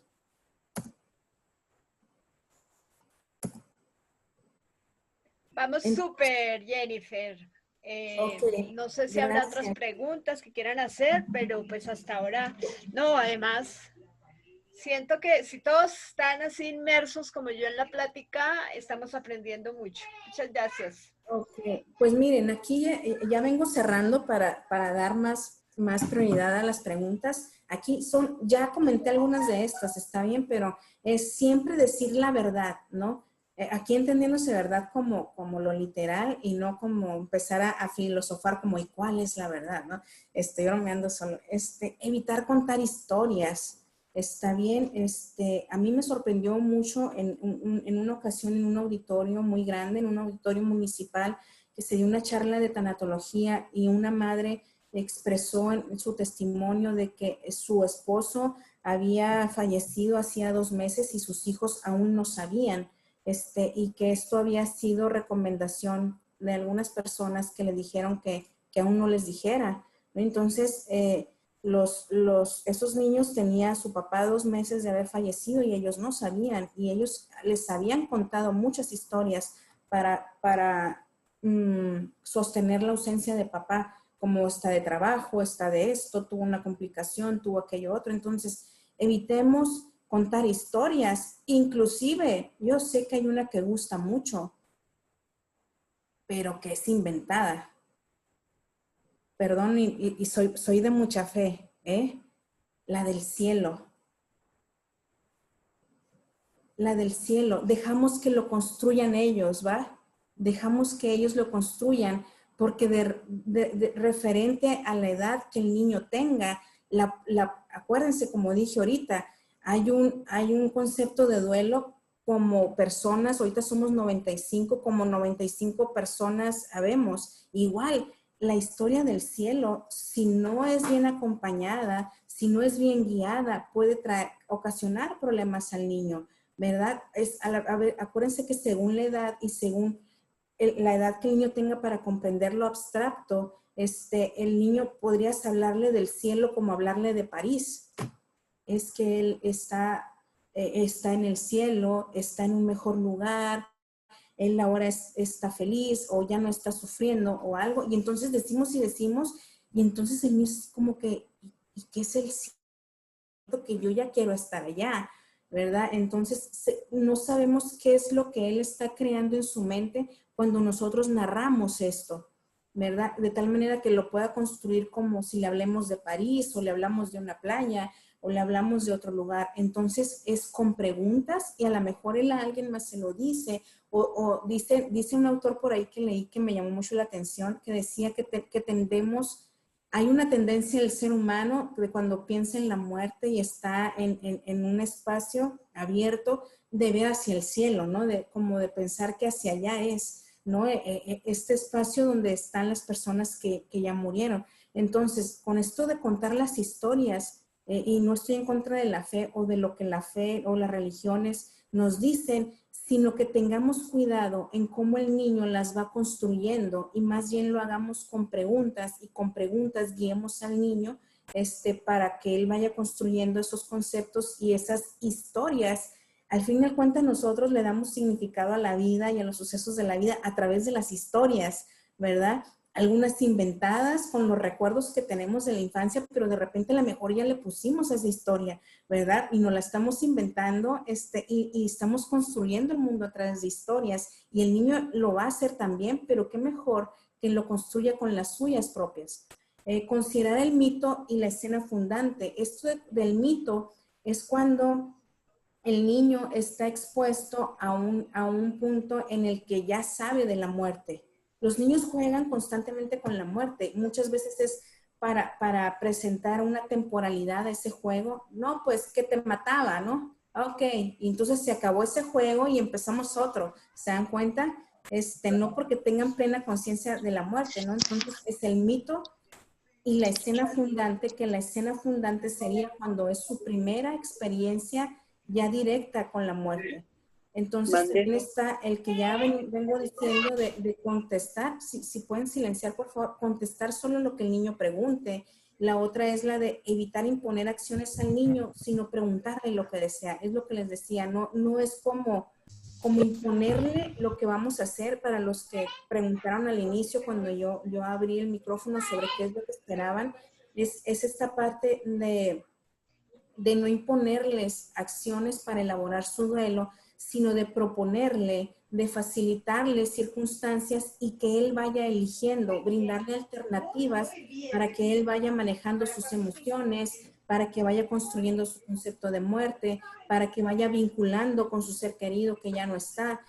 Otra parte, compartir con él muestras de dolor o de sufrimiento. Aquí me voy a detener un poco, sobre todo a razón de quienes están acompañando a sus hijos en duelo en este momento. En la medida en que yo, que soy el adulto, que ahora el niño tiene de referencia, le muestre a mis hijos mis emociones propias de mi dolor, de mi duelo, de mi pérdida, estoy creando ese vínculo lleno de confianza y esa que el niño va a necesitar para entonces él también expresar las suyas. Si yo estoy conteniendo mis emociones con ellos las van a tratar de contener conmigo. Si yo estoy llorando en los rincones, ellos van a estar llorando en los rincones. Si yo fuera de casa o fuera con las personas fuera de casa narro y el niño se percata, el niño está aprendiendo eso. Aquí no se platica de eso, se platica con otras personas. Y entonces estoy construyendo ya con ellos cosas que son para la vida, porque entonces él va a saber, si ahorita él aprende que con este dolor tan grande puede hablarlo tal cual es, y que no es malo, que si mamá dice o empieza a llorar, y él se acerca, mamá, ¿qué tienes? Y a mí me dicen, es que se preocupa, sí, se preocupa porque te ama y porque es tu hijo. Me explico, pero tienes que ver a futuro también. ¿Qué estás construyendo cuando tú te permites estos momentos con él? ¿Y qué construyes cuando los evitas? Cuando los evitas, construyes una pared entre ellos y tú. Me explico, porque entonces dices, oye, mira, él está triste o él tiene un problema y no viene a mí porque aprendió de ti que eso se lleva solo o que eso no se platica contigo. ¿Te das cuenta? Y por otro lado, es ver, mira, mamá está llorando, me acerqué, la vi muy triste y le pregunté, mamá, ¿por qué lloras? Y mamá se secó las lágrimas y no, nada, no pasa nada. ¿Te das cuenta? Y por otro lado es, lloro porque extraño a tu papá. Entonces, ahí es ese clic para el niño. Ah, yo siento eso, ¿no? Entonces tú le dices, y es que estoy triste porque le extraño. Ah, yo siento eso. Entonces le pone nombre.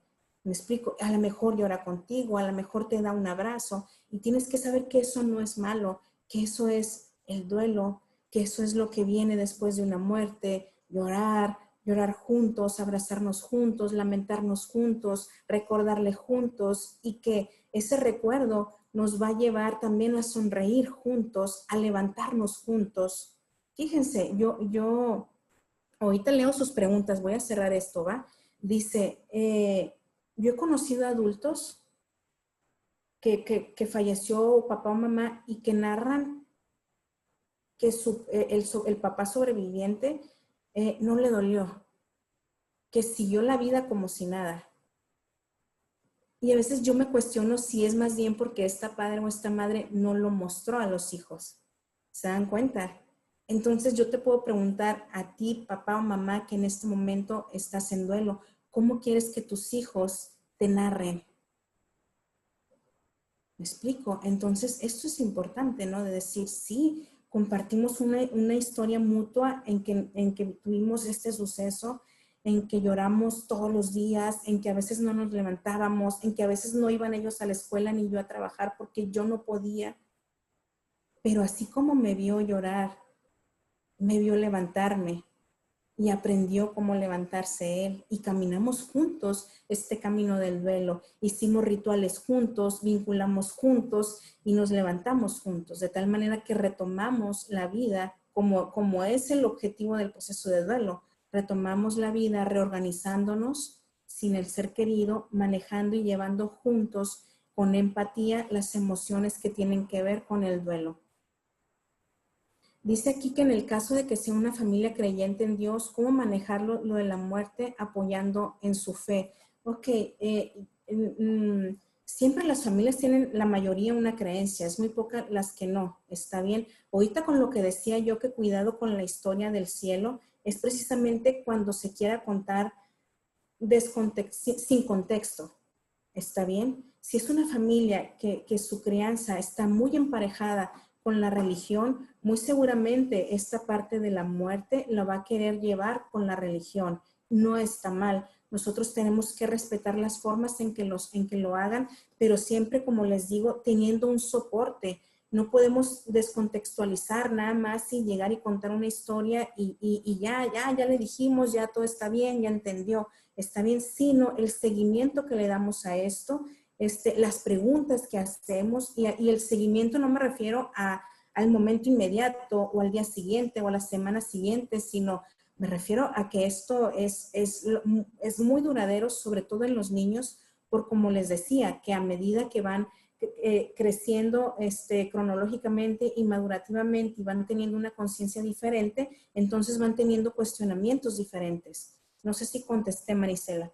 Hay otra pregunta, ¿dónde está mi mamá ahora? Cuando se le dice al niño, no sé dónde está tu mamá ahora, ¿podría el niño sentirse más confundido si se le dice está en el cementerio? ¿Podría crear más ansiedad el niño? Ok, mira qué interesantes tus preguntas, me dan mucha pauta para hablar de ello.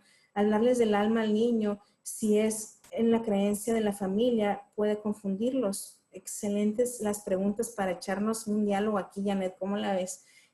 Para seguir nutriendo esto. Estaba ese, y te voy a pegar de una vez otro comentario. Es que tenemos gente en YouTube. Y sí, retiraron el mensaje. Ándale, lo retiró Cris. Porque habla justamente, sí, bueno, estaba haciendo preguntas igual orientado en esa forma de que los niños, en el acompañamiento y en lo que les decimos, en el mal acompañamiento, más bien, y en lo que les decimos, cuánto se puede afectar.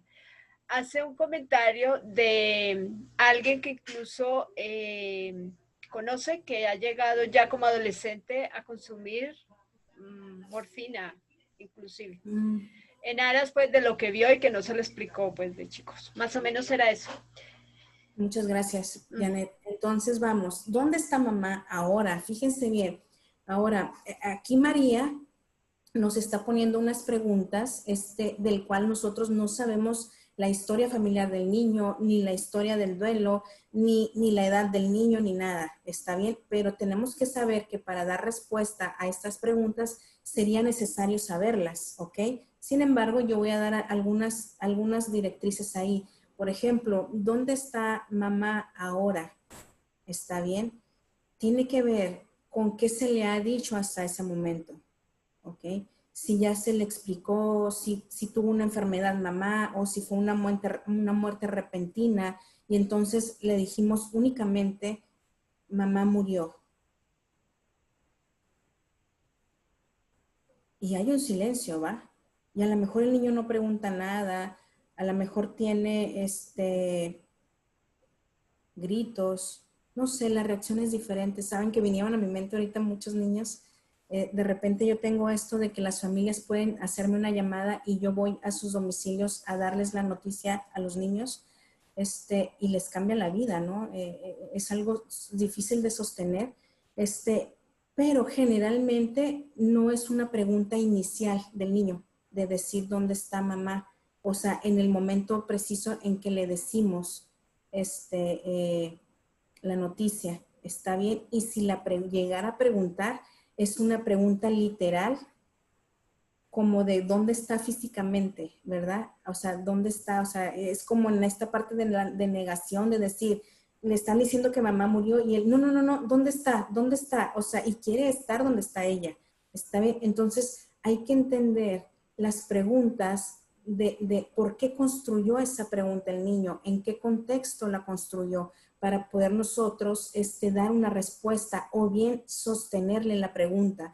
Ser muy sabios para cuando es una pregunta que el niño no necesita una respuesta y cuando sí está pidiendo una respuesta. ¿Está bien? Y es una línea bien delgada y ahora sí que es así como la sabiduría, como esta parte de que cada vez que lo haces y vas adquiriendo eso de cuándo sí y cuándo no, pero cuando sí tenemos que dar una respuesta, podemos decir según la edad del niño, desde ¿tú dónde crees que esté? O para ti, ¿dónde está mamá? O incluso, ¿quieres que te cuente un cuento sobre esto? Cuando a lo mejor no sabemos qué ideas trae el niño y queremos indagar. Y entonces le contamos quizás un cuento ilustrado que tenemos ahí, lo sacamos y le narramos y entonces a raíz del cuento le preguntamos más para entender cuál es esa pregunta. No, voy a decir un chiste que se da aquí en México que tiene que ver con que una mamá se asustó mucho porque su niña le preguntó que si era el pene. Entonces la mamá se hizo un cuento bien largo sobre el pene y todo eso y se puso roja y colorada y no sabía, investigó y cómo le digo y esto y aquello y hasta los finales se le ocurrió preguntarle a la niña, oye, ¿y tú dónde escuchaste esa palabra? ¿Por qué preguntas esto? Y dijo, es que en misa el padre dijo, recemos para que su alma no pene. ¿Se dan cuenta?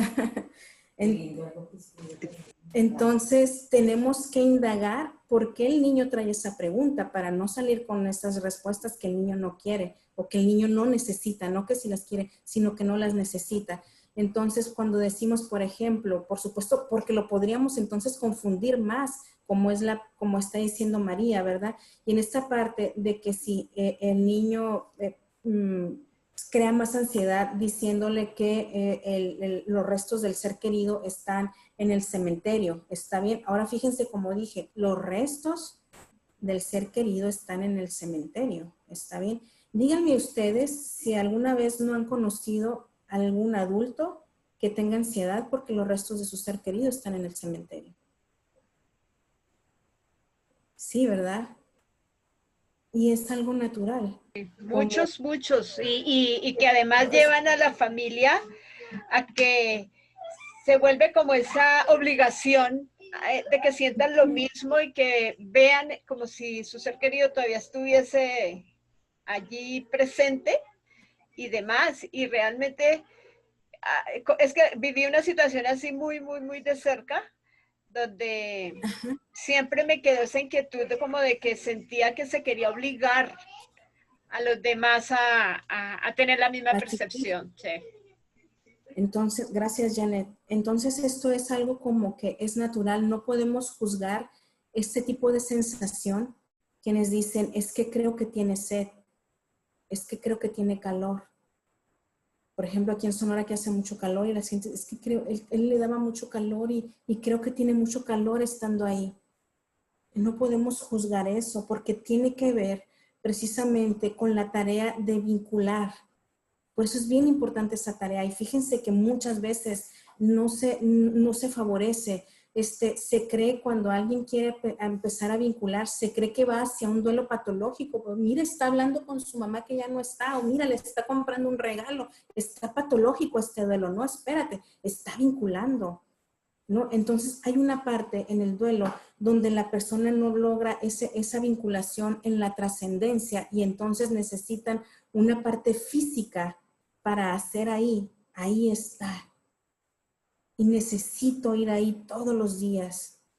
Necesito ir a estar con él, a platicar con él al cementerio y siento ansiedad y le llevo agua y le llevo comida. No juzguemos esta parte, ¿verdad? Entendamos que están en un proceso. Por eso es bien maravillosa el concepto que les puse de Worden, porque dice, es un proceso cognitivo. Eso me lleva a que tengo que mover cogniciones, tengo que mover pensamientos y ese va a ser uno de mis pensamientos. ¿Cómo hacer para entender que están sus restos, pero no su alma? Hay una película bien bonita, es vieja, que no me acuerdo si se llama Sigue tu luz. No me acuerdo, pero es como de los 80 por allá, que le explican a un niño, esta parte del alma y el cuerpo, se le explican a un niño con un guante, ¿no? El papá le gustaba el béisbol al niño, entonces se pone el papá el guante y le dice, mira, este guante puede moverse porque tiene quien lo mueva, ¿verdad? Entonces el papá se quita el guante y lo deja sobre la mesa. Ves que el guante no puede moverse, es porque ya no tiene una mano que le mueva, está solo, está inerte. Así es el cuerpo con el alma. El cuerpo sin el alma es como el guante que no puede moverse, ¿no? Y entonces diferenciamos entre el cuerpo y un espíritu o un alma, como se le quiera decir al niño. Está bien, entonces con juegos vamos haciendo esto, pero fíjense bien, siempre y cuando el niño nos dé ese norte de que quiere hablar de esto, de que tenga dudas al respecto. Entonces, María, por supuesto que puede generar ansiedad porque hasta a los adultos les pasa, pero hay estrategias y hay herramientas que podemos utilizar para que si esto se ha creado así, nosotros lo podamos combatir. Sin embargo, como les digo e insisto, cuando nosotros abrimos este camino en las familias de trabajar la vinculación, se pueden evitar este tipo de cosas. Jennifer, ahí con respecto... Una pregunta, perdón. ¿Puedo? Dale. Sí. Perdón, mira, creo que hay un área aquí que debemos de tocar. Y te lo digo pues porque mis hijos son sobrevivientes a una partida violenta, donde hay... pensé el peor caso y ese es probablemente el mío.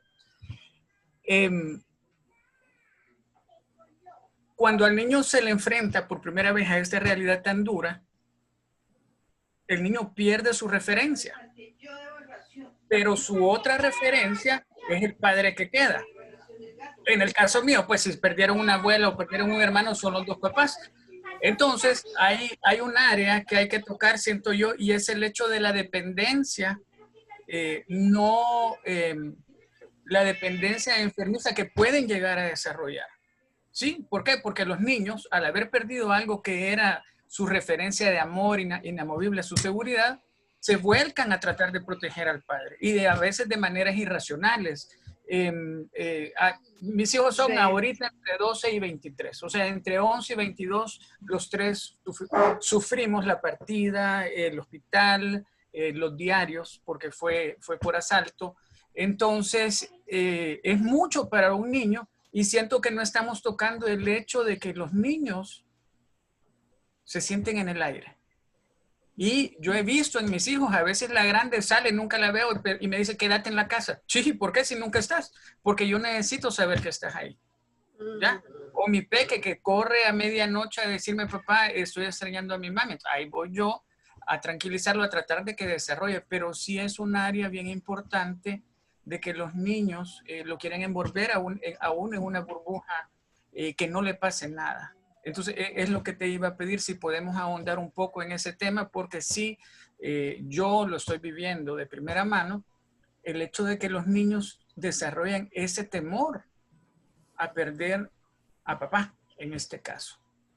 Fíjate Gracias. que, muchas gracias, Ernesto. Qué bien, Ernesto, gracias. Fíjate que hay cosas bien abstractas que tú dijiste que las podríamos abordar por encima, por facilidad, mas sin embargo quiero decir una específicamente y dejarla en el aire y que cada quien la tenga, pero tú dijiste la parte de la pérdida, ellos perdieron su base, ¿está bien? Ahora, hay muchos autores que hablan y eso tiene que ver la forma en que cada quien construya de que por qué tenemos que sentir que perdimos algo cuando alguien muere.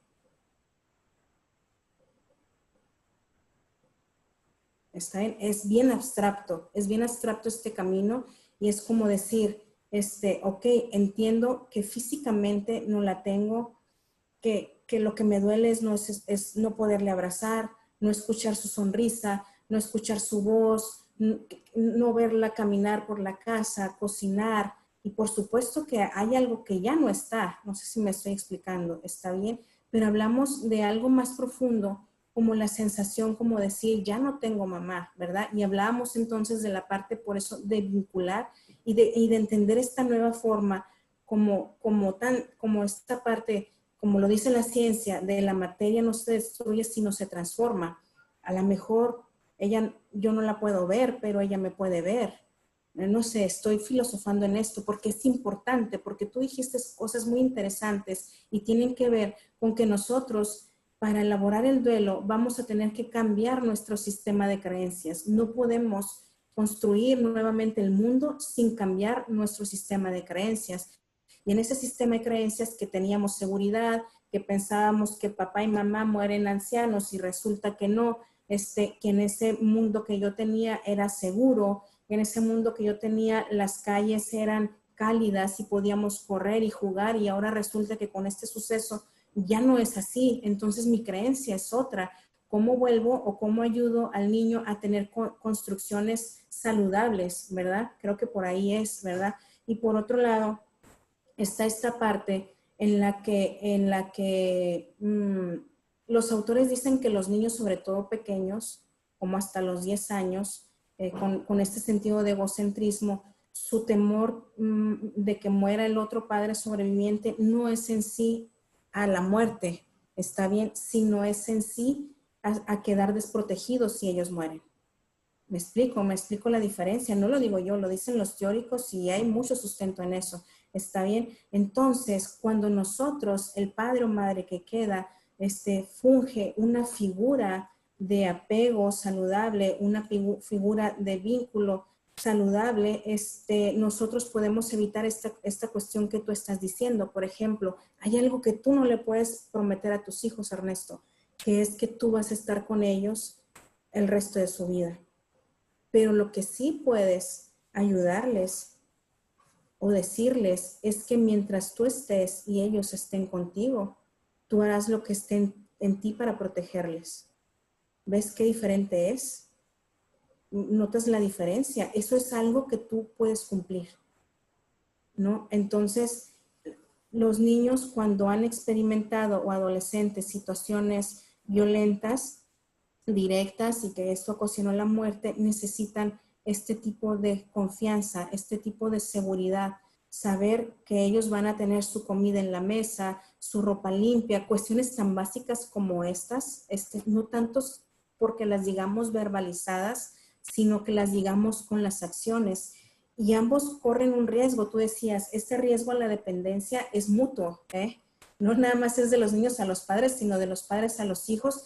Y cuando se rompen el orden, ¿no? Cuando uno de los hijos trata de subir al nivel del padre que ya no está, ¿no? Ahora yo soy la señora de la casa y yo veo lo de las compras, o el hijo que quiere tomar el lugar del padre, y a veces viene bien para ambos y se empieza a construir así el sistema familiar, porque así conviene ahorita, pero después colapsa, después hay problemas. Entonces, podemos evitarlo en el sentido de que tú tengas límites muy claros, sobre todo por las edades que están disparadas. Hay varios años entre tus hijos, me dices 20 y tantos y creo 12. Entonces, ¿cómo evitar que... Y también 16, son 3. Ah, ok, y 16, ¿no? ¿Cómo evitar que alguno de ellos adopte tareas de mamá o decisiones de mamá sintiéndose mamá, ¿verdad? Sintiéndose como esa parte, y cómo hacerlo porque están reorganizándose, que es una tarea del duelo, de hacer entre todos las tareas que correspondían a la persona que ya no está, y que cuando tú sientas que alguno de ellos esté tomándose un grado más, digamos, tú sepas poner el límite de decir, ¿sabes qué? Eso lo hacía tu mamá, ahora no está tu mamá, o esa decisión, o ese regaño al otro hermano, y ahora que ella no está, solamente yo. Aquí en este tema nadie se puede meter, ¿está bien? Entonces, ahí tú estás evitando esta dependencia, que ellos creen como esta dependencia, o igual tú hacia ti, ¿está bien? Entonces, mucho es en el trato directo que tengan y en la parte de las emociones, ¿está bien? Cómo de repente en situaciones como las que estás platicando podría haber padres o madres que quieren meter a los hijos en una burbuja, que es lo contrario, ¿verdad? Que quieren, que están temerosos de este riesgo que siempre está. Entonces, poner sobre la mesa estos temas, Ernesto, como por ejemplo, las características de la muerte. La muerte es universal, te puede llegar a ti, te puede llegar a mí, que ya haya fallecido uno en la familia no garantiza que no fallezca otro, que no importa si eres socialmente muy bien o no tanto, si eres profesionista o no, la muerte es universal, que es acrónica, que no sabemos cuándo va a llegar, ¿verdad? Estas cosas que ya saben que es irreversible, que ya no podemos hacer acciones ahora como portarse bien, hacen los niños, o ya no decir mentiras, o ese tipo de cosas que hagan que mamá vuelva, ¿no? Entonces, cuando pones estos temas sobre la mesa, de esta forma, como preguntando o aprovechando preguntas que ellos hagan, comentarios que ellos te hagan, y tú hagas preguntas que les forjen estos pensamientos, ¿está bien? Estos pensamientos de esto es parte de la vida, de esto es algo que sucede y sucedió en nuestra familia, sin embargo no es algo que sea común, y es algo que nosotros vamos a sobrellevar. Y llevando por otro lado, no sé qué tanto estás permitiendo lo que es la vinculación. Está bien, llevando por otro lado una vinculación con tu esposa, y ellos, está bien, que son los rituales, vaya que venimos diciendo, que los rituales es desde, saben, no me sale igual la sopa que mamá, esa que tanto les gustaba a ustedes, pero hoy vamos a tratar de hacerla, venga, ¿quién se acuerda que le echaba? Y la estamos haciendo juntos, y eso se vuelve ya un ritual, ¿te das cuenta? Y entonces ellos están siendo partícipes, a lo mejor alguno derrama una lágrima, a lo mejor cuentan otro cuento, a lo mejor agarrando cierta cosa nos partimos en llanto, no importa porque estamos acogidos en familia, ¿verdad? Estamos ahí sobrellevándolo todos juntos. No sé, es muy amplio el tema, Ernesto, y sé que es bien complejo, y por eso empecé diciendo que habría muchas líneas muy específicas dependiendo del tipo de muerte, dependiendo de la edad de los hijos. Sé que la de 20 y tantos y la de 16 lo debe de llevar totalmente diferente. Están estas cuestiones de querer adoptar incluso la personalidad de quien ya no está, o las venganzas, o los temores. Hay muchas cosas, ¿no?, que son muy particulares en cada situación como para dar una respuesta generalizada. Muchas gracias. De nada, Ernesto. Te leo, Jennifer. Aquí pregunta Jennifer. Dice, Va. tengo una pregunta. Es bien sabido que el duelo es la pérdida de alguien o algo, y esto trae consigo el apego. Entonces, ¿el manejo sería sobre el desprendimiento y reconocimiento de la tristeza y la frustración? No, yo no coincido con el inicio, que dice que el apego solo se da cuando viene el duelo.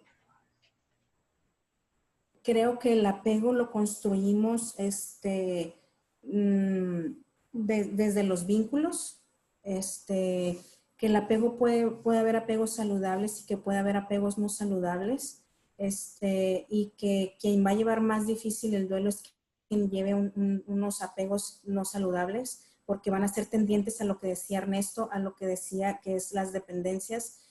Por ejemplo, él está en riesgo y Carolina está en riesgo de que sus hijos creen una dependencia con él, con apegos insaludables, ¿verdad? Entonces, no sé si desde ahí, verás, repíteme la pregunta, Janet, para ver la otra parte.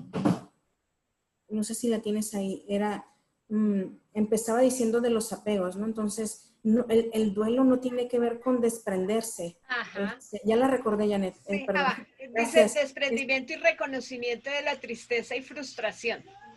Ok, está bien. No todos los duelos llevan frustración, pero sí, hay muchos que sí tienen, ¿verdad? Entonces, no es tanto desprendernos, el duelo no es tanto desprendernos, ¿no? Ni de la frustración, ni de la tristeza, ni de eso. Es vivirlos, porque desprenderlos de eso es convertirnos como en un robot, ¿no? Y no engañemos a la gente que crea que yendo a una consulta o a un acompañamiento, ya no va a haber tristeza en la vida o ya no va a haber dolor en referente al duelo, o que hacer la tarea de vinculación garantiza que ya nunca derramemos una lágrima. No, eso no es el duelo. El duelo es experimentar de formas saludables las emociones, tener cogniciones positivas, construcciones de un nuevo sistema de creencias que nos permitan construir el mundo, como en la situación de Ernesto, construir el mundo después de una situación de violencia. ¿Cómo vuelvo a hacer para que sea algo seguro para mí?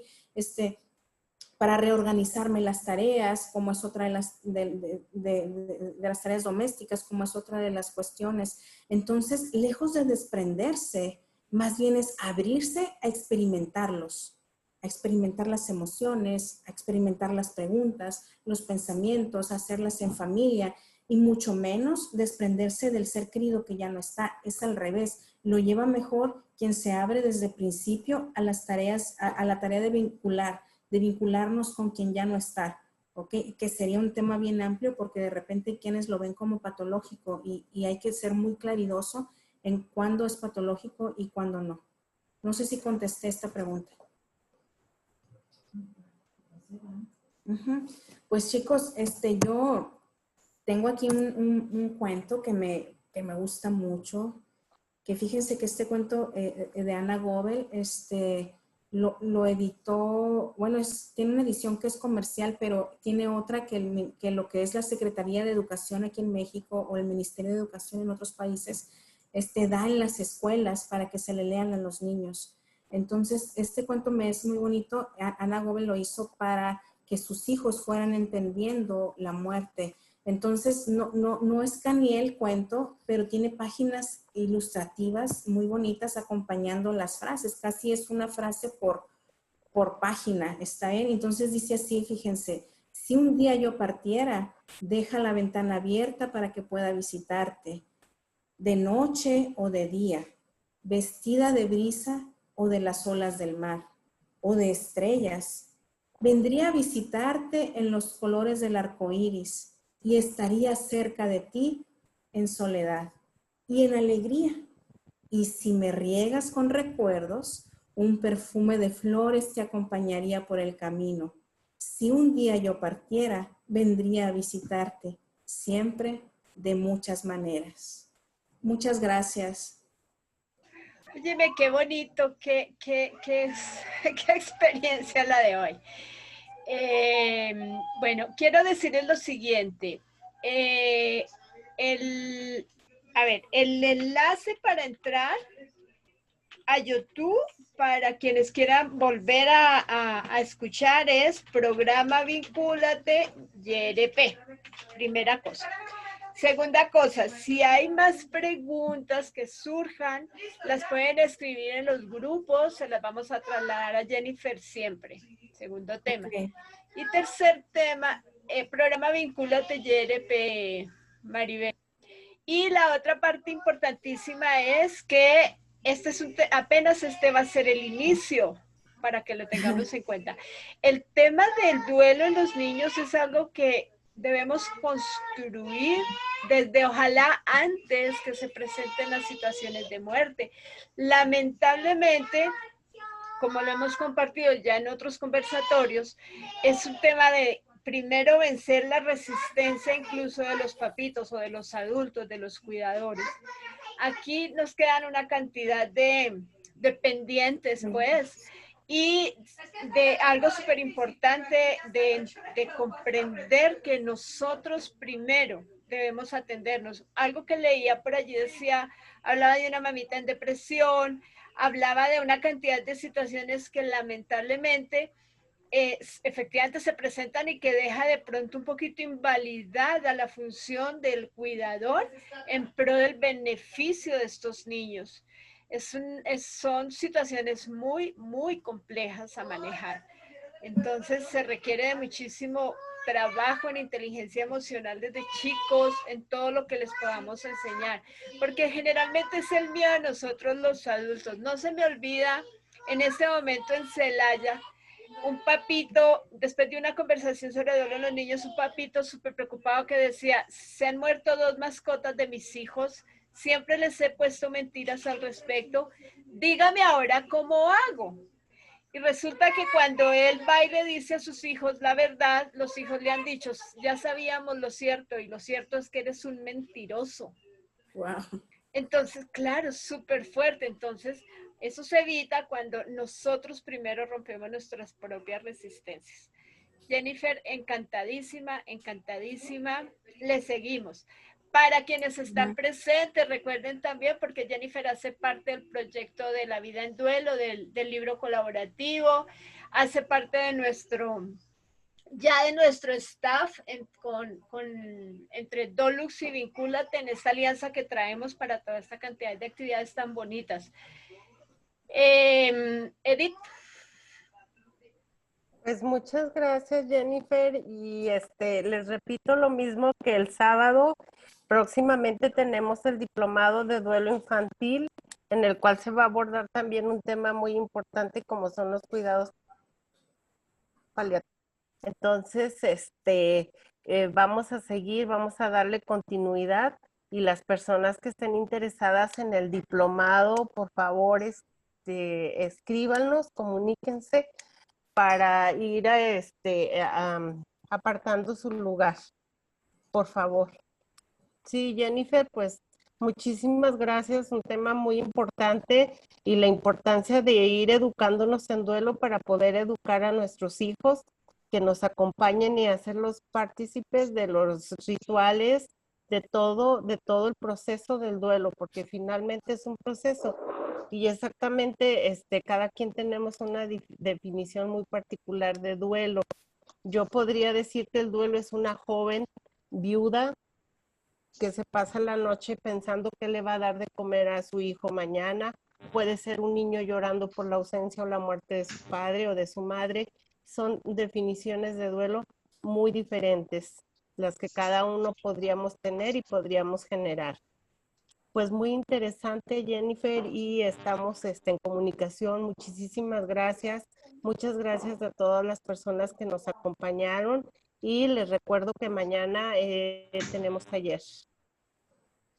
Muchas gracias a todos. Hasta luego. Gracias, Jennifer. Gracias. Bye, bye. Hasta luego. Perfecto. Ándele. Muchas gracias. Muchas gracias. Gracias. ¿Cómo se sale? Bueno, gracias, gracias, gracias. Nos estamos viendo. Ya continuaremos. Muchas gracias. Okay.